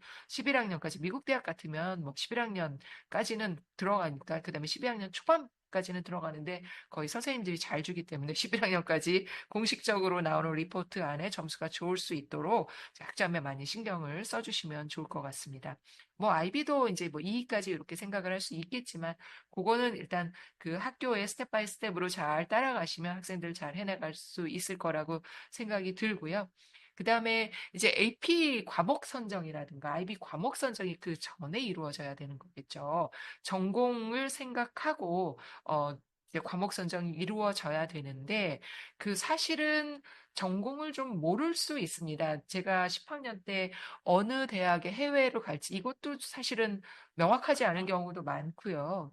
그러고 전공도 누가 그렇게 잘 알겠어요. 뭐 그러나 너무 좋겠지만 그러지 않은 경우가 많고, 아까 뭐 케이스에서도 잘하다 보니까 나 의대 갈까 뭐 이렇게 돼서 그렇게 되면 그때 가서 준비를 하자 그러면 조금 늦죠. 그러면 결국은 모를 경우에는 그런 걸 가능성을 열어두고, 이제 요즘 뭐 융합 이런 게 유행하고 단어도, 그 과목도 마찬가지입니다. 그냥 융합으로 어느 쪽으로 튈 수 있을지 그런 과목들을 공부할 수밖에 없는데, 그런 과목들을 말씀을 드린다 그러면 뭐 캘큘러스 뭐 칼비시일 거고, 캠바이오 중에 캠바이오 정도일 거고요. 그 다음에 뭐 이콘 정도, 그 다음에 스태티스틱스, AP, 요 5가지를 일단 해두면 양쪽으로 좀 칠 수 있는 것 같아요. 그래서 그 다음에 이제 12학년 때 전공을 선택해서 AP인 경우에는 나머지를 전공에 맞는 과목을 선택해서 갈 수가 있겠고, IB인 학교에는 IB도 좀 헷갈릴 수 있죠. 이럴 경우에는 보통 수학은 그러니까 HL 과목이 중요하기 때문에 IB는 HL 과목을 전공으로 맞추고, SL은 점수 따기 좋은 거. 저는 이런 기준을 갖고 이제 과목을 이제 선정을 했는데요. HL이 좀 헷갈린다 이러면 매스를 가고요. 나머지는 그래도 내가 약간 문과 성향, 이과 성향 이런 것들이 있기 때문에, 약간 이과 성향이면은 뭐 캠 정도 하나 만만하게 캠이나 바이오 들어오고, 이콘 정도 할 수 있을 것 같고요. 문과 쪽에 약간 아리까리한 뭐 문과든 이과든 그 정도가 좋을 것 같습니다. 매스, 이콘, 캠 혹은 바이오 이 정도를 HL로 하고, 나머지 SL로 할 거고, 그 다음에 그 전에 AP를 좀 메이크업 해두고, 이제 저희가 나중에 이제 그 다음에 테이블이 있어서 그걸 말씀을 드릴 텐데, 그런 정도로 준비를 해서 열심히 달려보는 그런 시간으로 좀 가져보면 좋을 것 같고요. 11학년 때 액티비티는 이때 이제 리더십에 대한 그 보완이 좀 있어야 되면 참여가 있어야 될 것 같습니다. 리더십에 대한 거는 한국도 그렇고 해외 대학도 그렇고 굉장히 액티비티에서 중요시하는 건데, 뭐 그래서 무슨 짱이 되라 이런 거는 아니고요. 내가 리더 역할을 하고 어떤 그 활동 내역이 있는지 그 내용이 좀 중요한 거겠죠. 컨텐츠가 중요한 거겠죠. 그래서 그런 그 일반 뭐 회장 뭐 이런 거 하면 너무 좋겠지만 그거 아니어도 내가 그룹 할 때 그런 어떤 그 리더 역할 할 수 있는 거 아니 부문별로 내가 리더 역할을 했던 거라도 그런 활동을 할 수 있도록 좀 뭐 신경을 쓰고 준비를 하면 좋겠고 저희 아이는 작은 큰 아이 같으면은 10학년 때 갔기 때문에 사실 좀 리더 역할을 못 하기가 조금 어려웠어요. 그래서 우리 아이는 저희가 뭐 제가 설명회 때도 한번 말씀을 드렸지만 만들었어요. 뭐 물론 만들 수 있다고 다 만드는 건 아닙니다. 학교 허락을 받아야 되고 공식적으로 등록을 해야 되기 때문에 만들어야 되고 그게 기존의 클럽과 겹치지 않는다라는 그런 전제하에 학교에서 허락을 해주면 시작을 할 수 있고 만들었으니까 당연히 본인이 리더 역할을 하게 되는 거고 그런 게 해서 그렇게 했었고 작은 아이는 11학년 때 이제 리더 역할을 한 게 좀 많았지만 추가적으로 뭘 좀 하고 싶은 우리 아이는 미국을 좀 노렸기 때문에 액티비티에 신경을 더 많이 썼습니다. 그래서 그 리더 역할을 위해서 만들기도 했었. 그러니까 클럽을 만들지는 않고요. 단발성 이벤트를 구성을 해서 그 이벤트를 한 학교에다가 이런저런 펀드레이징 작업도 하고 허락받는 작업도 하고 그런 과정 일련의 과정 자체가 굉장히 좋은 경험이었기 때문에 그게 또 액티비티의 기술이 돼 만들었다로 끝나는 걸 아니죠. 만들기 위해서 어떤 노력이 있었고 그다음에 어떤 성과가 있었고 뭐 이런 것들 그다음에 그 과정에서 제일 좋았던 거는 선생님하고 다양하게 접촉을 할 수밖에 없다 보니까 선생님들하고 좀 친해진 뭐 그렇죠. 그런 계기가 됐었어요. 그런 면에서도 좀 좋았을 것 같습니다. 그래서 11학년에는 그 추천서 받을 이런 내용도 있는데 그 실제로 카운슬러 선생님하고도 굉장히 친해졌고 그 이벤트에 도와주신 선생님 한 분이 또 추천서를 그렇죠. 써주시기도 하셨어요. 그래서 뭐 그런 것들도 이제 연계해서 해볼 수 있겠다. 뭐 이런 팁들 좀 드리고 싶고요. 그 다음에 12학년 때 가면 그 이제 뭐 해외 대학 준비하는 학생들은 이제 지원을 해야 되니까 뭐 1학기 때 너무 정신이 없습니다. 그래서 학생이 체크를 하겠지만 어머님도 내가 지원할 학교의 그 데드라인부터 일단 체크를 시작하는 거 이게 상당히 중요할 거고 그다음에 서류 준비하는 것들 중요할 건데 약간 저희 큰아이 같으면은 예전에 그 오케미 들어가는 바람에 영국 지원하다 보니까 10월 15일까지 지원을 했어야 됐거든요. 그런데 그 이미 그때는 이제 프리딕 스코어가 안 나왔고 선생님도 이미 아직 ED 시작도 안 했기 때문에 좀 한가했어요. 그래서 많이 도와주시더라고요. 적극적으로 도와주셔서 그런 건 좀 좋았던 것 같아요. 선생님이 신경을 많이 써주시고 도와주셔서 나중에 레귤러로 가니까 누가 누군지 헷갈리고 뭐 서류 안 보내고 사람이 하는 일이라 좀 그렇게 되더라고요. 그래서 약간 얼리에 좀 집중해서 아무래도 라운드보다는 그 레귤러 라운드보다는 얼리에 쓰는 학생들이 조금 적어서 선생님들이 상대적으로 조금 편안합니다. 그래서 학생을 좀 알 수 있는 계기가 되니까 얼리에 좀 집중해서 좀 써보기를 권해드리는 편이고요. 그 다음에 한국대학 아마 12학년 마치면서 이제 그 한국으로 철수하셔야 되는 분들도 많으시니까 이 서류 준비하는 것들 그런 것들도 좀 미리 챙겨서 나오기 전에 할 수 있는 것들 이런 것들도 좀 챙기는 그런 시간 가지면 좋겠고 12학년에 한국대학을 지원하는 학생들 같으면 너무 중요하죠. 12학년 때 AP 그동안에 못 본 거 다시 볼 수도 있겠고요. 12학년 5월에. AP 점수 안 나면 다시 보는데, 뭐 해외 대학은 사실 안 봐도 되는데, 한국 대학은 다시 봐야 되겠죠. 점수가 상당히 중요하기 때문에. 그리고 12학년 마무리까지 그 시험을, 그 점수를 보고 지원을 하니까 AP라면, 끝까지. IB도 좀 그런 게 어려운 점이 있어요. IB 시험 12학년 5월에 보는데, 학생들이 이미 주변에 디시전이 다 나와가지고, 우리 네, 그막 인스타에 올리잖아요. 여기 붙었고 축하하고 뭐 학교에서도 조사 들어오고 뭐 졸업 준비하고 이러는데 되게 붕뜬 분위기에서 우리 아이가 AP 준비하고 또 IB 준비하는 게 사실 좀 너무 힘듭니다. 맞아요. 그래서 IB 실제로 액추얼 스코어 잘 안 나오는 경우도 많이 있거든요. 아이들이 마음을 못 잡아서 그래서 이 마음을 다독거려 주는 것도 학부모님의 굉장히 중요한 역할이라는 생각이 들거든요. 그리고 시험이 뭐 몇 주 동안 지속되니까 이 컨디션 유지하는 거 너무 중요하죠. 그 저도 동남아 지역이었지만 그 나이 같은 때 동남아 지역은 이렇게 또 평소에 안 먹던 음식 먹으면 배탈 잘 나거든요. 그래서 IB에서 배탈 나면 큰일 그렇죠. 나니까 그래서 음식도 좀 조심해서 컨디션 유지, 감기나 이런 거 안 걸리게 뭐 좀 신경을 많이 썼던 기억이 있고 어머님들도 다 똑같이 그랬었던 주변의 어머님들 그랬던 기억이 있습니다. 이런 것들 12학년 때 좀 주지시켜주면 좋을 것 같고 마지막까지 끝까지 뭐 최선을 다해서 준비하는 시간으로 이렇게 잘 보낸다면 우리 아이들 모두 좋은 결과 있지 않을까 그렇게 생각을 합니다. 그래서 이제 그 제가 잠깐 말씀드렸지만 이런 것들 어머니 좀 사진들 찍어 놓으면 좋을 것 같죠. 네네. 그래서 그 어떻게 보면 아까 이제 제가 첫 부분에 말씀드렸던 그러니까 뭐 입시 구성 요소 중에서 뭐 어떤 것들은 이제 12학년 때 가서 이제 구성해야 되는 것들이 있는 것이고 우리는 이제 뭐 9학년 이전부터 어떻게 보면은 이제 9학년 때 뭐 더 높은 반 그러니까 뭐 우리가 뭐 AP 학제라고 한다면 이제 어널스 반이 있고 레귤러 반이 있을 때 이 어널스 반에 9학년 때까지 이렇게 모든 과목을 수강을 해가지고 A를 받아야 10학년 때 이제 뭐 AP 수강으로 넘어가게 되는데 그러려면 그 이전에 잘해야 되는 거잖아요. 그래서 그런 거부터 그 과목 선정을 어떻게 하고 뭐 이런 것들에 대해서 저희가 좀 정리를 해놓은 표거든요. 그래서 이걸 한번 말씀을.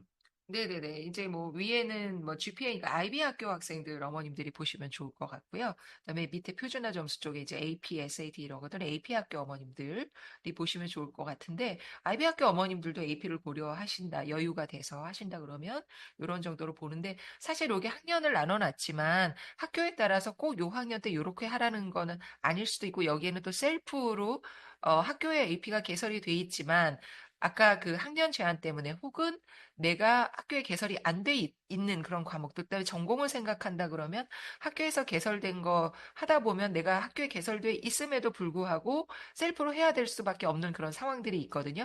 그런 거 감안한 모든 과목들이기 때문에 이 과목을 다 해라는 아니지만 근데 의대 가는 학생들은 이런 거를 좀 다 하기는 하더라고요. 네, 그래서 뭐 저희가 절대로 여러분들한테 이거를 뭐 예를 들면 뭐 AP 학교라고 한다면 이걸 다 해야 된다는 말씀이 이제 절대 아니라 이제 뭐 이거 뭐 이렇게 해서 학교에서 허락도 안 할 거고 셀프로도 신청도 힘들어요. 근데 그냥 만약에 주변에 어디서 어디선가 그 뭐 의대 가는 엄마들끼리 무슨 얘기를 나누고 있으면 뭐 이런 이야기를 이제 나눈다라고 보시면 되고 말씀드렸듯이 이제 또 이렇게 하지 않아도 뭐 예를 들면 좋은 대학 가는 데는 뭐 크게 문제는 없는데 일단 그러니까 아마 요렇게 보자면 뭐 만약에 이제 그 이렇게 있으면 사실은 이제 뭐 제가 뭐 이쪽으로 좀 풀어드리면 만약에 뭐 9학년 때 프리카를 듣고 10학년 때 칼비씨를 듣고 11학년 때 스택까지 들으면 수학을 다 하는데 요즘에는 특히 공대 뭐 의대랑 공대 가는 학생들은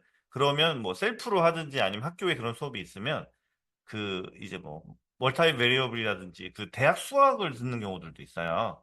그래서 요런 식으로 이제 뭐 A 수학에 대한 로드맵을 짜는 것이 뭐 좋다. 이런 말씀을 드리는 거고 그다음에 이제 뭐 9학년 때는 과학에서 환경과학을 듣고 그다음에 이제 뭐 캠바이오를 뭐 듣고 그다음에 뭐 피직스를 듣고 피직스 C까지 뭐 듣는 것이 좋다. 뭐 이런 건데 말씀드렸듯이 우리 학교는 9학년 때 못, 레귤러 네네, 못 듣게 하죠. 예, 네, 레귤러가 얘기. 네, 없고 이때는 뭐 네네. 피직스를 들을 수가 없으면 이때밖에 없다라고 한다면 뭐 피직스는 이때 들어가야 되는 거고 이때 피직스 C가 없을 수가 있는 거죠. 뭐 그럴 때는 뭐 예를 들면은 이제 뭐 피직스 1을 공부할 때 C를 같이 할 수도 있고 뭐 여러 가지 변형들이 있으니까 그런 것들은 나중에 뭐 저희랑 네네. 상담을 나누면서 하실 네네. 수 있는데 만약에 요거는 그냥 저희가 그냥 이상적으로 학교에 이런 과목들이 다 있다고 쳤을 때 의대 가는 사람들은 뭐 최소한 이 정도는 된다. 이렇게 보시면 좋을 것 같아요. 뭐 AP 프리칼 같은 거는 뭐 칼비씨를 한다면 수학을 좀 잘한다 이러면 생략을 할 수도 있겠죠. 학교에서 수강을 한다면 시험을 좀 보겠지만. 음, 음, 그리고 요게 학년에 꼭 그 뒤에 11, 12, 10학년 과목을 11, 12학년에 해도 괜찮다. 근데 다만 이제 10학년에서 끝나느냐, 11학년에서 끝나느냐, 요 과목에서 끝나느냐에 따라서 좀 그 차이는 있을 수 있겠습니다만은, 과목 구성은 학생들마다 학생들 학교라든가 학생 개개인의 어떤 역량이라든가 상황에 따라서 다를 수 있기 때문에 그 부분은 뭐 저희 쪽으로 좀 연락을 주시면 말씀드릴 수 있을 것 같아요. 이제 그냥 참고용으로 이런 게 있다라는 것만 이해를 하시면 좋을 것 같습니다. 네네. 그리고 여기서 제가 또 하나 말씀드리고 싶은 게 아까 말씀드렸듯이 이제 월드 히스토리 특히 미국 쪽으로 대학을 생각하시는 분들은 10학년 때 월드 히스토리를 듣고 11학년 때 US 히스토리를 듣고 만약에 뭐 12학년 때 뭐 랭이든 뭐 이렇게 나아가고 컴사 같은 경우에서는 뭐 PA 그다음에 칼리지 레벨 뭐 이렇게 이제 가는 경우들이 있는데 뭐 이런 것들은 뭐 모든 학생들한테 저희가 추천드리는 건 아니지만 뭐 수학, 과학 그다음에 뭐 이런 역사 같은 역사라든지 인문학 과목 그다음에 뭐 컴사 과목을 이런 식으로 이제 이행을 했다고 한다면 입학사정관들이라든지 이런 사람들이 봤을 때, 아, 철저히 준비를 해서 잘 이행을 했구나라고 알 수 있는 그런 거고, 말씀드렸듯이 점수들이 꽤 이제는 잘 나오기, 그러니까 뭐 과거보다는 훨씬 잘 나오기 때문에, 뭐, 아, 나 이거 하지 말아야지. 이런 것들을 하실 필요는 이제 없고, 나머지 디테일에 대한 내용들은 저희랑 이제 뭐, 저희한테 문의 주시면 저희가 말씀을 드릴 거고요. 근데 아까 그 어머님 중에서 그 A 레벨 얘기를 좀 해달라는 분이 네. 있는데 이제 제가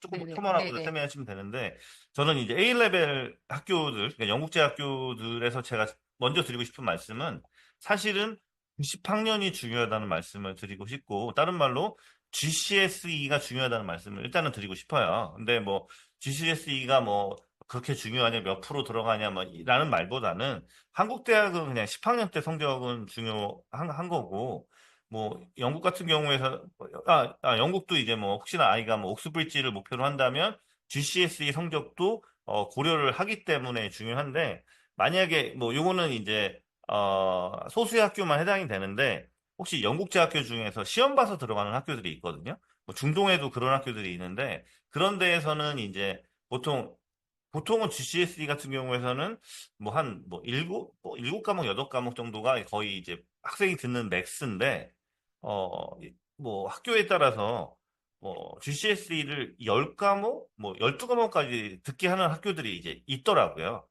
그래서 그런 학교로 가게 되면 과목 선정을 그만큼 아까 똑같은 거죠. 그러니까 자기 학년에서 가장 어렵게 이제 들으라는 충고를 했기 때문에 그렇게 많은 과목들을 수강을 하면서 그냥 전부 다 A 스타가 나오게 되면 사실상 뭐 A 레벨이거나 뭐 IB로 가거나 사실상 충분히 잘할 수 있는 준비가 이제 되는 거기 때문에 GCSE부터 매우 중요시 여겼으면 좋겠다는 게 일단 제가 그 영국제 학교들 학부모님들한테 말씀드리고 싶은 거고요. A레벨 관련. A레벨이나 아니면 그 영국제. 보통 이제 A레벨 학교 학생들 한국 대학 지원할 때 똑같은 것 같아요. IB랑 똑같이 어떤 전공에 관련한 그 과목을 들어가지고 그 점수를 잘 받았는지 A레벨 질문이 어떤 거예요? 아니, 그냥 A레벨도 얘기해 주세요. 그렇죠. 네네네네네네네. 뭐 영국 만약에 혹시 영국 대학을 지원 A레벨 어머님들 중에 이제 영국을 고려하시는 분들도 많이 계시더라고요. 그럴 때 그 영국 대학 같으면은 그 리퀘어먼트가 있습니다. 지원 그 리퀘어먼트가 결국은 어드미션하고 연결되는 부분인데요. 지원 자체 A 레벨에서 그 무슨 과목으로 A 스타 뭐 이상 뭐가 돼야 그 몇 과목 이상 돼야 지원을 할 수 있는 자격이 있다. 뭐 이런 것들이 있거든요. 그런 것들을 미리 좀 제가 이제 드리고 싶은 A레벨 관련한 거, 그 정도 말씀입니다. 그 체크를 먼저 하시고 과목 구성을 해야 된다. 네, A레벨 학교 GCSE 하면은 학생들 실력이 상당히 좋아지는 것 같긴 해요. 그쵸. 네, 네네. 공부를 많이 해서. 네. 그래서 오히려 이제 차라리 그 GCSE가 있으면 뭐, 그 과정대로만 잘하면 걱정을 안 하는데 이제 예를 들면 학교 자체 과정으로 뭐 MYP인데 너무 좀 널널하거나 차라리 뭐 그러니까 아니면 학교 자체 과정이 있는데 거기 선생님들이 뭐 열심히 수업 안 하고 뭐 자기 이제 내년도에 딴 데 가니까 그냥 뭐 맨날 휴가 내고 무슨 수업 열심히 안 하고 이런 사람들이 있거든요. 이제 그런 과목들이 사실은 이제 그 제대로 안 배우면서 넘어가서 구멍들이 뻥뻥뻥 뚫리게 되고 뭐 개인적으로 GCSE 과정을 지금 하고 계시면 오히려 그냥 다른 뭐 MYP 과정보다도 오히려 더 나을 수 있다. 그렇게 생각을 하시면 더 좋을 것 같고요. 그다음에 이것도 말씀을 안 드렸는데 그래서 이제 뭐 이게 영국제, 그다음에 이제 미국제 아이들이 어떻게 했으면 좋겠다라는 건데 만약에 이제 그 학교나 뭐 주변에서 이때까지 뭐 서포트가 좀 힘들다라고 한다면은 이제 저희가 추천드리는 거는 일단은 8학년까지 뭐 MIP 3년 차인 거죠. 그러니까 그 8학년까지 뭐 이때 알지브라 2가 끝나면 좋겠다. 수학적으로는. 그 다음에 이제 꼭 이 바이오가 아니어도 되는데요.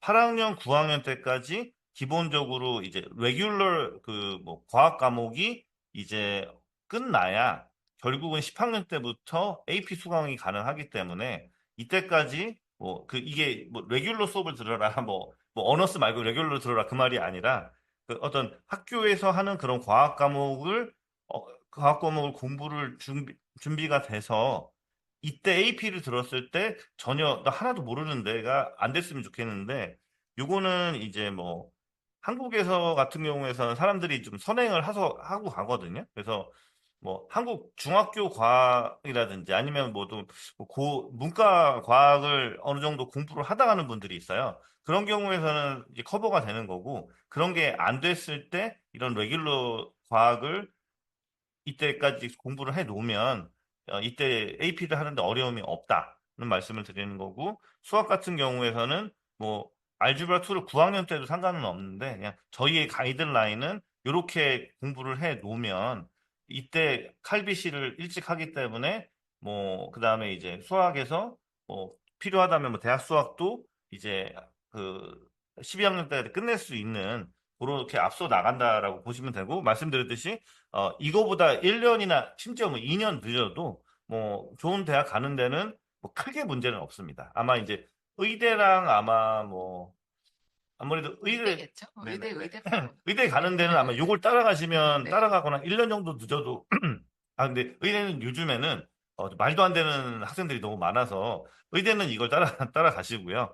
의대인지 모르겠으면은 괜찮다. 괜찮다. 뭐 1년이나 2년 늦어도 어디 갈 수 있다라고 생각하셔도 괜찮습니다. 네. 알겠습니다. 그럼 요거 네. 하고 네. 네. 네. 이제 제가 이제 여기서 아마 중복되는 내용은 제가 좀 빨리 넘어갈 거고요. 그다음에 그 외에 주로 많이 듣는 질문들을 좀 뽑아봤습니다. 그래서 그거 하나하나 보면서 얘기를 하겠습니다. 그, 자, 뭐 지금 A레벨, AP, IB 뭐 또 보면 로컬 과정에 다니는 학생들도 보면 있더라고요. 그래서 이미 재학 중인 분도 있겠지만 저는 또 학교 또 옮기기도 했고 옮길 수도 있고 그다음에 이제 국제학교에 가게 돼서 또 들어오신 어머님 계신 걸로 알고 있거든요. 그래서 그러면 AP냐 IB냐 뭐 A레벨이냐 아니면 또 뭐 한국 학교냐 해외에 있는 뭐를 골라야 할까요?는 사실은 저는 그냥 중도 기국이냐 아니냐로 일단 한국 대학을 지원하는데 중도 기국이냐 아니냐를 가지고 판단을 하면 좋을 것 같다고 생각을 했습니다. 그래서 그 요즘 이제 그 시중에서 말씀을 하시는 게 요즘 아이비가 제일 인기가 있다는데 또 저희 어떤 어머님도 아이비가 아니어서 AP로 엄청 공부를 했는데 아이비가 아니어서 피해를 본 것 같다 뭐 이렇게 말씀을 하시는데 저희 느낌은 그거는 아닌 것 같고요. 어느 학제에 계시든 그 학제 안에서 공부를 잘 성실히 성취도를 높이면 그걸로 충분하다라는 게 일단 기본적인 생각인데 다만 한국에 중도 귀국을 하거나 가능성이 있다라고 한다 그러면 그거는 저는 IB나 A레벨보다는 AP 학교나 한국 학교를 뭐 이제 고려를 하시는 게 좋겠다. 그거 외에는 뭐 다른 거는 없고요. 그 외에 이제 학교 선택에서 좀 말씀드리고 싶은 게 있다 그러면 보통 많이 여쭤보는 게 큰 학교가 좋을까요? 작은 학교가 좋을까요? 혹은 이제 큰 학교가 좀 그런 학교고 이제 좀 우수하고 이런 데서 학점이 좀 안 나올 것 같아요. 학교는 괜찮은데. 근데 작은 학교 가면 내가 성적이 굉장히 좋을 것 같아요. 어떤 게 좋을까요?를 많이 여쭤보시는 것 같은데 이럴 때 필요한 게 이제 표준화 점수라는 거겠죠. SAT라든가 AP라든가. 그리고 추가로 학교 스쿨 프로파일이죠. 스쿨 프로파일이라는 거를 학교에 보내죠. 우리 학교는 뭐 어떤 학제를 채택하고 있고 어떤 과목이 구성이 되어 있고 그리고 여태까지의 그 대입 결과가 어땠고 그다음에 학교 평균이 어떻고 학점 평균이 어떻고 뭐 이런 것들이 쭉 나와 있는 스쿨 프로파일입니다. 사실 스쿨 프로파일만 보면 그 학교가 좀 경쟁력이라기보다 그 좀 탑 티어에 있는 학교인지 그냥 아닌지 그냥 점수만 잘 주는 학교인지 이런 것들이 좀 보이거든요. 그래서 그 어떤 학교, 제 생각에는 좀 저는 일단 기본적으로 좀 큰 학교, 큰 학교, 그다음에 입결이 좀 좋은 학교를 저는 선택을 하는 게 저는 저의 기준이었는데요.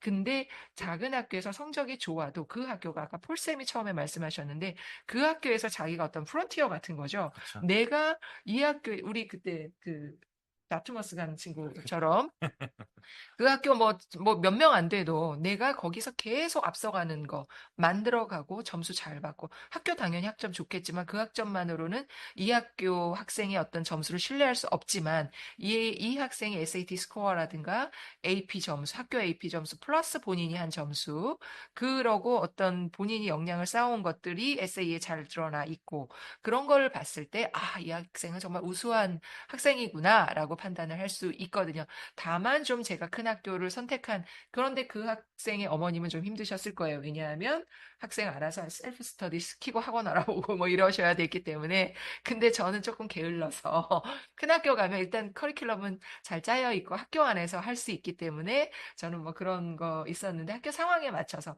그다음에 어머님이 얼마나 서포트할 수 있는지 그다음에 학생이 그 작은 학교에 있지만 내가 얼마나 그거를 헤쳐나가야 할지 할 수 있는 역량을 가졌는지에 따라서 학교 선택을 하면 좋겠다 이런 말씀을 드리고 싶습니다.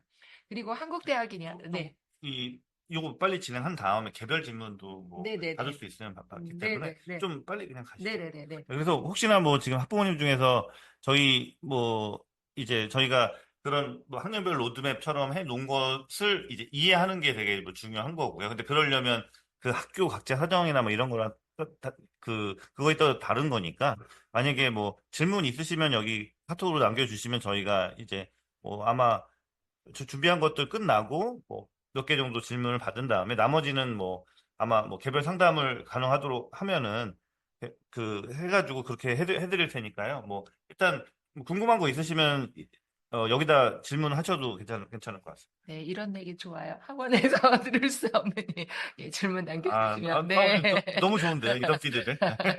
최대한 네, 말씀드리겠습니다. 그리고 아까 계속 강조드렸지만 12학년 졸업까지 제가 여기에서 정말 그 말씀드리고 싶은 게 저희 아이는 제가 9학년부터 액티비티에 열심히 했다고 했잖아요. 그런데 나중에 붙고 나니까 엄마 나 한국 가고 싶어 뭐 일단 쓰잘데기 없는 소리를 해가지고 근데 12학년 때 우리 아이는 일찍 붙었잖아요. 아까 12학년 때 굉장히 아이들이 붙고 느슨해집니다. 그러다 보니까 공부하기가 싫죠. 12학년 때 AP를 네 과목을 수강을 했는데 그 시험을 안 보러 갔어요. 두 과목만 보고 잘 볼 수 있는 것만 두 과목 보고 시험을 안 보러 갔어요. 아무 상관 없으니까. 그러니까 점수도 안 좋고 시험도 안 받고 이러니까 한국 지원했으면 잘 못 갔을 거라고 저는 생각을 해요. 그리고 제가 주변에서도 이미 다니고 있는데 저기 자 뭐 시골이라 너무 싫다. 미국 대학에. 그래서 나는 친구들 한국에서 대학 다니는 애 보니까 너무 부럽다. 나 한국 지원할래 이랬는데 그 학생도 마찬가지였던 거죠. 준비가 안 돼 있었던 거. 미국에 맞춰 있었던 거기 때문에 그러니까 정말 나는 100%뭐 여지도 없어 이러면 상관이 없는데요. 혹시라도 혹시라도 이렇다 그러면 12학년까지 볼 수 있는 시험은 잘 보자. SAT도 마찬가지로 우리 아이가 SAT 한 번 둘째 아이가 SAT 그 10학년 때 이제 끝나고 준비가 좀 늦었다고 했는데 10학년 방학할 때 공부 그냥 하고 시험을 봤는데 그냥 잘 봤어요. 그냥 나름 지원할 수 있는 점수가 나왔습니다. 그러니까 자기가 보기에는 더 봐도 잘 볼 것 같지가 않았던 거죠. 그래서 중단을 했는데 만약에 이 아이가 한국까지 고려를 했으면 무조건 계속 봤었어야 되는 거죠. 그럼요. 그런 면에서 우리 아이는 좀 후회를 했고 그 중단을 한 번에 하니까 사실은 자신이 없었는데 제 생각에도 운이 좋아서 잘 봤다는 생각을 하거든요. 공부가 충실히 됐다 그러면 훨씬 잘 봤고 훨씬 자신감 있게 준비를 했을 텐데 이런 어떤 상황이 어떻게 닥칠지 모르기 때문에 일단은 12학년까지 최선을 다하자. 이런 것들은 정말 제가 너무 강조하고 싶습니다.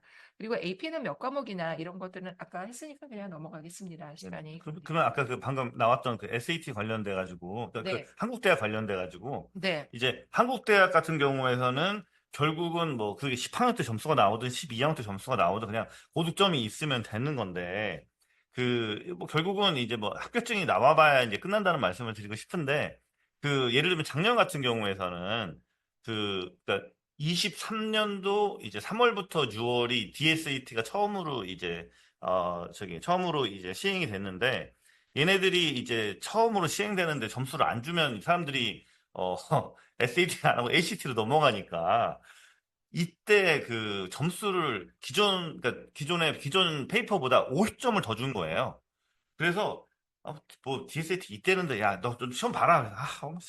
그럼 시험 봤는데 1480이 1530이라 나온 거예요.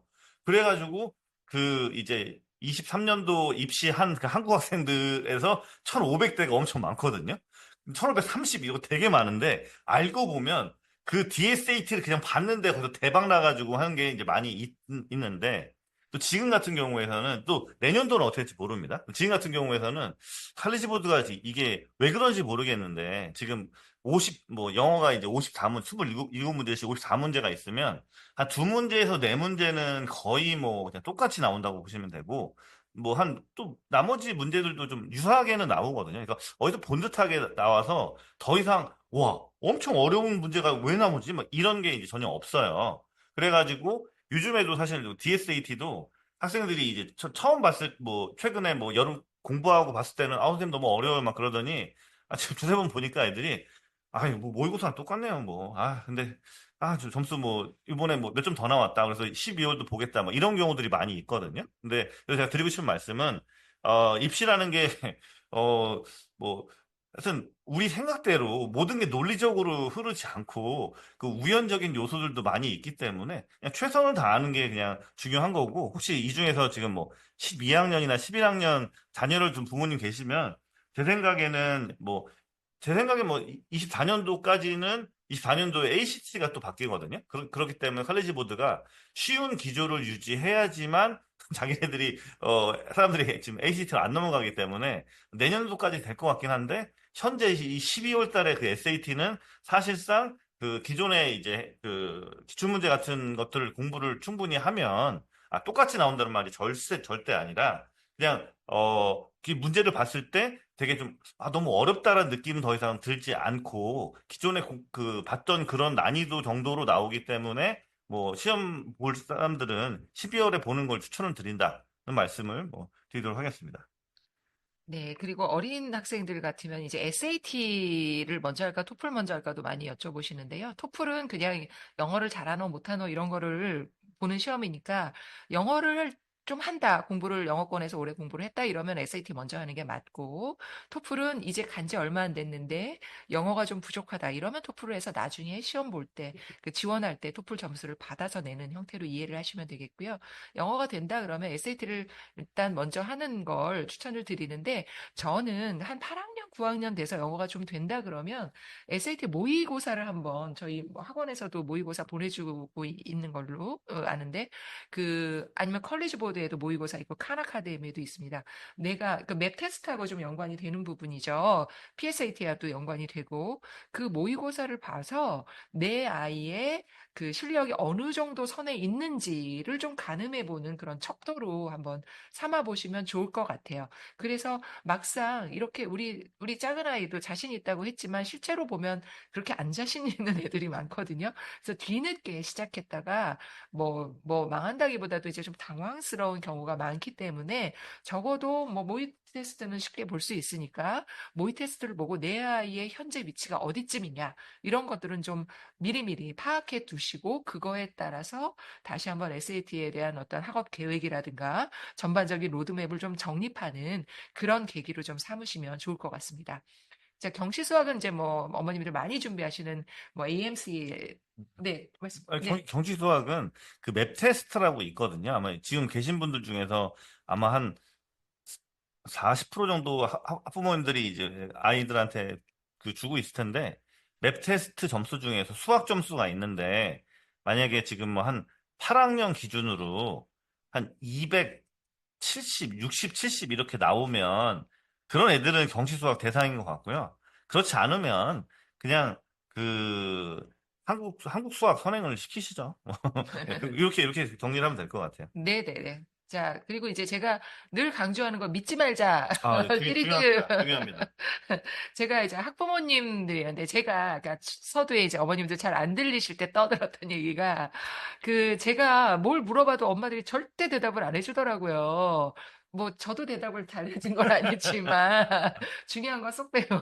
그래서 근데 이제 알아도 알면 아는 대로 아 뭐 저 내가 아니까 알겠지 뭐 이런 것까지 얘기해 주나 이래서 얘기를 안 해줄 수도 있고 그다음에 모르면 진짜 몰라서 대답을 안 해줄 수도 있고 뭐 그렇긴 한데 일단 사람들이 사람 심리라는 게 내 주변에 내 친구 아이들을 결국은 다 내 경쟁자라고 특히 한국 학교는 더더욱 그렇죠. 그렇죠.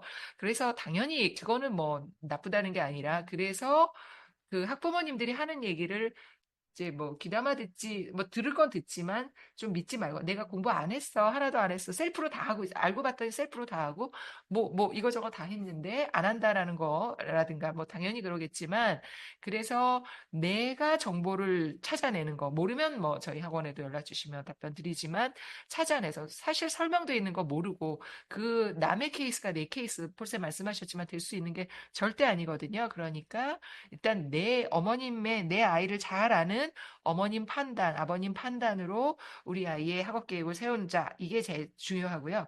그 다음에 또 믿지 말자. 선생님과 카운슬러. 자, 선생님 학점이 잘 나오고, 선생님 학교 잘 나와, AP 잘 나와서 나중에 공부하려고 2월 달에 막 문제풀이반 막 공부하는데 AP 시험 앞두는 이 학원에 이제 문제풀이반들이 있잖아요. 들어왔는데 아이가 당황을 한 거죠. 내가 학교에서 나 공부 잘해. A 계속 나왔는데 AP 시험 문제 보니까 아닌 거야. 난 못 풀겠는 거야. 그래서 너무 당황하는 경우가 매년 저희 아이도 그 뭐 마찬가지였지만 그래서 저는 그 아이 그때는 이제 좀 뭐 상황이 다르고 이랬기 때문에 나름대로 저는 시켰거든요. AP 준비 선생님 믿지 말고. 그래서 요즘은 너무 이런 좋은 그 학원도 있고 시스템들이 잘 되어 있기 때문에 일단 AP를 하는 학생들 AP를 하게 되면 컬리지 보드에서 매년 기출 문제, 샘플 문제들이 다 그 컬리지 보드 사이트에 들어가면 있거든요. 그거를 학생이 한번 꼭 풀어보게 시켰으면 좋겠어요. 그래서 해볼만 하다. 그러면 뭐 학생 페이스대로 저거 문제풀이반 정도 아니면 뭐 나름 학교 선생님하고 이렇게 준비를 하는데 아니다 그럼 빨리 과외 들어가야 되겠죠.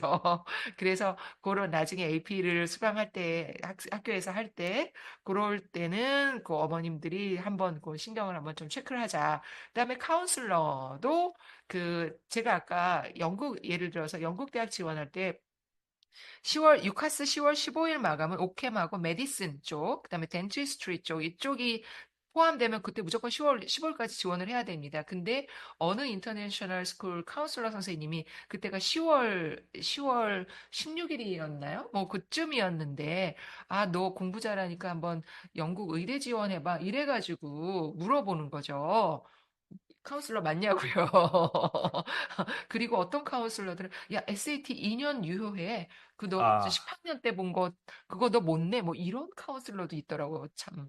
그래서 카운슬러가 뭐 좋은 카운슬러도 물론 계시겠지만 그러면 당연히 신뢰를 하고 따라가시겠지만 일단은 내가 잘 아는 게 가장 중요하다. 그래서 내가 체크하는 게 학생과 어머니가 가족이 모두 중요한 문제니까요. 그런 거를 체크해야 된다. 이런 거 꼭 강조드리고 싶고요. 그 다음에 학생 믿지 말아야, 물론 우리 아이를 신뢰하는 거, 내가 너를 믿는다라는 그런 확신과 그 믿음은 어머님들이 주셔야 되는 건 기본이지만, 우리 학생이 학교에서 전달해 오는 거 제대로 전달 안 합니다. 그 다음에 성적 좋아도 그 성적 신뢰할 수 있느냐. 그래서 아까 AP도 좀 체크하라고 말씀을 드린 거였고요. 특히 11학년 2학기가 되면, 그, 이제 선생님들, 미국 학교 학생들을 대상이긴 합니다만은 카운슬러 그 담당 선생님 추천서를 받기 위해서 뭐 종이를 보내옵니다. 학교에서 학생에 대한 이 학교 이 아이를 형용사로 뭐 이제 표현한다면 세 단어로 한번 해봐. 그다음에 이 학교의 이 학생의 약점은 뭐니, 강점은 뭐니, 뭐 이런 게 아주 문장이 쫙 와요. 그거를 잘 정리해서 내면 좋은 추천서가 나옵니다. 그리고 사실 카운슬러도 그걸 보고 왜냐하면 선생님들이 우리 아이 추천서를 잘 써주고 싶지만 사실 잘 몰라요. 학생에 대해서 카운슬러도 마찬가지입니다. 그래서 그런 것들을 잘 써보내면 아, 얘가 이런 면이 있었는데 생각해보면 그런 것도 같아. 그러면 학생한테 좋은 인상을 남기기가 쉽거든요. 근데 그 종이가 저기 학생 저 밑에 저 가방 밑에 있고 엄마한테 전달도 안 되고 자기가 대충 써서 냅니다. 그러니까 어머님들이 학교에서 뭐가 날라오는지 그래서 항상 메일 체크도 좀 해야 되고요. 그다음에 학교에서 뉴스레터 날라오는 거 그것도 반드시 좀 체크를 하셔야 되고 어떻게 돌아가고 있는지 오늘 뭐가 나왔으니 뭐가 좀 학생 편에서 도착이 될 거다 또는 학생들 통해서 오늘 이런 세션을 열었습니다. 이런 것들이 계속 안내가 오거든요. 근데 그거 잘 안 보죠. 그러니까 영어로 돼 있어서 좀 뭐 시간도 오래 걸리고 뭐 알아서 잘하겠지 뭐 이러다가 믿는 도끼 발등 찍히니까 학교에서 무슨 일이 일어나고 있는지에 대해서 특히 11, 12학년에는 좀 집중적으로 관심을 가지고 어머님들이 좀 체크를 하셔야 되는 것들 이런 것들이 있겠습니다. 시간이 벌써 12시 반이네요. 네네. 자, 액티비티 한 번만 나머지는 좀 내용이 들어간 거여가지고 액티비티를 조금 더 제가 부연 설명드리고 싶은 게 저희가 우리 작은 아이는 정말 액티비티에 진심 목숨을 걸었는데요. MUN은 뭐 안 했지만 우리 아이는 스피치하고 그다음에 디베이트를 굉장히 열심히 참여를 했습니다. 근데 디베이트는 그러니까 사실 MUN도 저희가 활동 많이 하는 거 아까 스쿨 앰바서더 말씀하셨지만 그거 많이 좀 하셨죠.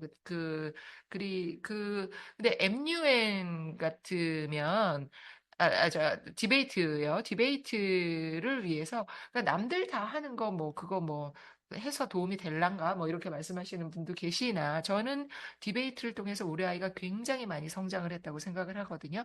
그 이제 디베이트도 방식이 좀 되게 어렵더라고요. 퍼스트 스피커, 세컨드 스피커, 서드 스피커 세 명이 한 그룹이고 그리고 그 디베이트 당일까지는 내가 찬성 쪽에 있을지 또 여러 방식 중에 이제 우리 학교는 그걸 선택을 해서 했었는데 찬성 쪽에 있을지 반대 쪽에 있을지 몰라요. 그래서 둘 다 준비를 해야 되고 그 디베이트에 대한 어떤 프롬프트가 주어지면 그거에 대해서 너무 열심히 공부를 해가야 됩니다. 학교 수업 이외에 시간을 많이 뺏기지만 그걸 통해서 리서치 능력도 저는 좀 굉장히 그 높이 올라갔다고 생각을 하고, 그 다음에 그 리서치를 통해서 얻은 자료를 정리하는 능력, 그 다음에 거기에서 내 생각을 끄집어내서 나의 주장을 펼치는 능력, 이런 것들이 굉장히 향상이 됐다고 생각을 하거든요.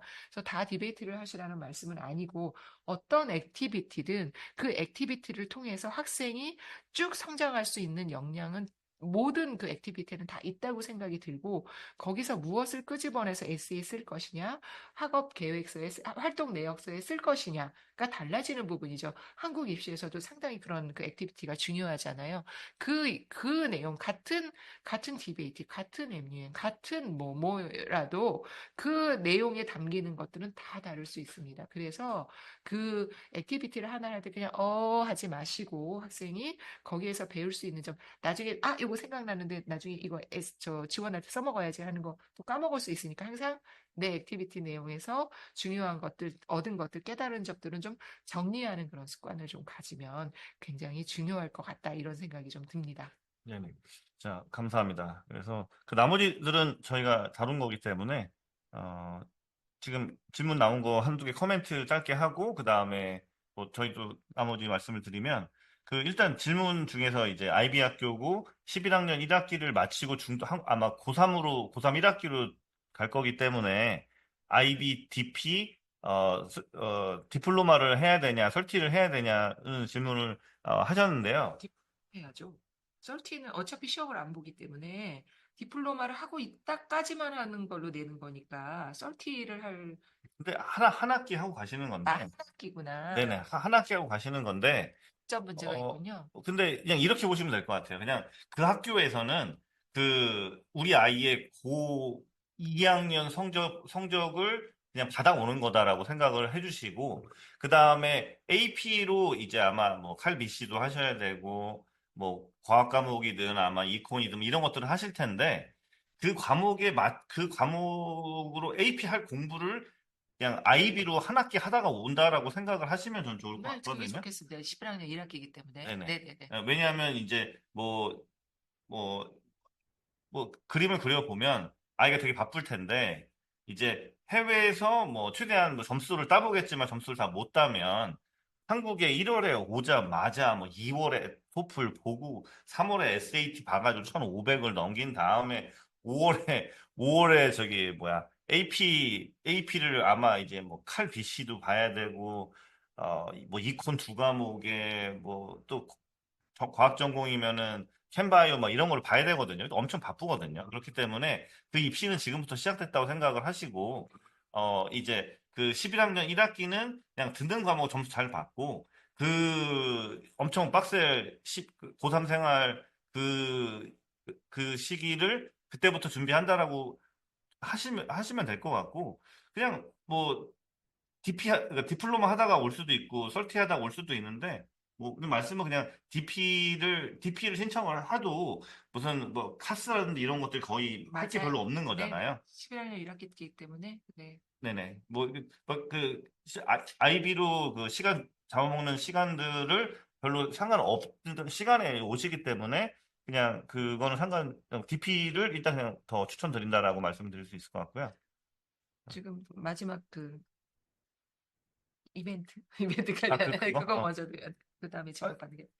네. 아니, 또 있네요. 네. 여기 6학년 어머님 질문 주셨는데, 6학년 어머님은 저희가 아까 거기 메시지가 뭐였냐면은, 어, 지금 뭐, 내신이 잘 나오겠지만, 압도적, 딴 거 다, 다른 것보다 압도적인 전교 1등 아이가 되면서 자기가 좋아하는 것들을 이렇게 하는 건데, 오히려 저희가 보여드리지 않은 그 9학년 이전에서 어떤 메시지가 있냐면, 수학을 뭐, 최소한 한국 수학을 하거나 아니면 뭐 한국 수학 같은 것들을 뭐 잘 했으면 좋겠다는 메시지가 저희가 있는 것 같고, 그 다음에 지금은 뭐 AP 나중에 어떻게 준비할까를 걱정하지 마시고 학교에서 압도적인 1등이 되는 거랑 그 다음에 뭐 수학을 잘하는 거랑 그 다음에 뭐 아직 어리니까 이제 자기가 좋아하는 활동 같은 것들을 많이 좀 시키시고 영어 해야죠, 영어. AP든 뭐든 SAT든 전부 영어가 안 되면 안 되는 거기 때문에 네네네. 어린 학생들은 단어, 뭐 책 많이, 뭐 너무 뻔한 얘기라서 제가 드리지도 않았는데. 네네. 일단 토플 100점 먼저 네네네. 해보시면은 일단 영어 공부, 영어. 저는 라이팅, 그래서 라이팅을 통해서 저절로 좀 많이 쓰고, 읽고 해가지고요. 어릴 때부터 좀 많이 쓰기는 시켰던 것 같아요. 네. 단어를 아, 많이 그거였구나. 외우니까. 그래서 네. 저희가 이제 그 저학년들 할 때 이제 제가 적어 놓는 그게 뭐냐면은 이제 공부라고 하는 것은 같은 장소에서 일정한 시간을 꾸준히 공부를 하는 것이 이제 공부 습관인데, 거기에 들어가지 그러면 어머니는 뭐라 그러냐면, 학교 끝나고 우리 애가 3시간씩 학원 다녀요 라고 하거든요. 근데 저희가 드리는 공부라고 하는 것은, 그러니까 어떻게 보면 이제 9학년 이전에 우리가 해야 되는 건 뭐냐면은, 같은 시간에, 같은 장소에서 앉아서 뭔가를 공부하는 거를 꾸준히 이제 뭐 해야 되는데 거기에는 학교에서 공부한 거랑 학원에서 공부한 시간이 빠져 있는 걸로 습관이 우리 아이가 들어 있는지 없는지를 봐주시면 좋을 것 같아요. 이게 되게 중요한 말씀인 것 같은데. 예. 네네네. 그래서 지금 뭐 6학년이라든지 이런 분들은 이제 뭐 드리고 싶은 말씀은 공부 습관은 학교 공부, 학원에서 공부한 시간을 제외하고 같은 장소, 같은 시간에 그 과제들을 자기 혼자의 힘으로 할 수 있느냐. 그거를 몇 시간 할 수 있느냐에 따라서 그 시간이 사실은 정말 중요하다는 말씀을 드리는 것이 저희가 오늘 설명해야 하는 진짜 목적인 것 같고요. 자,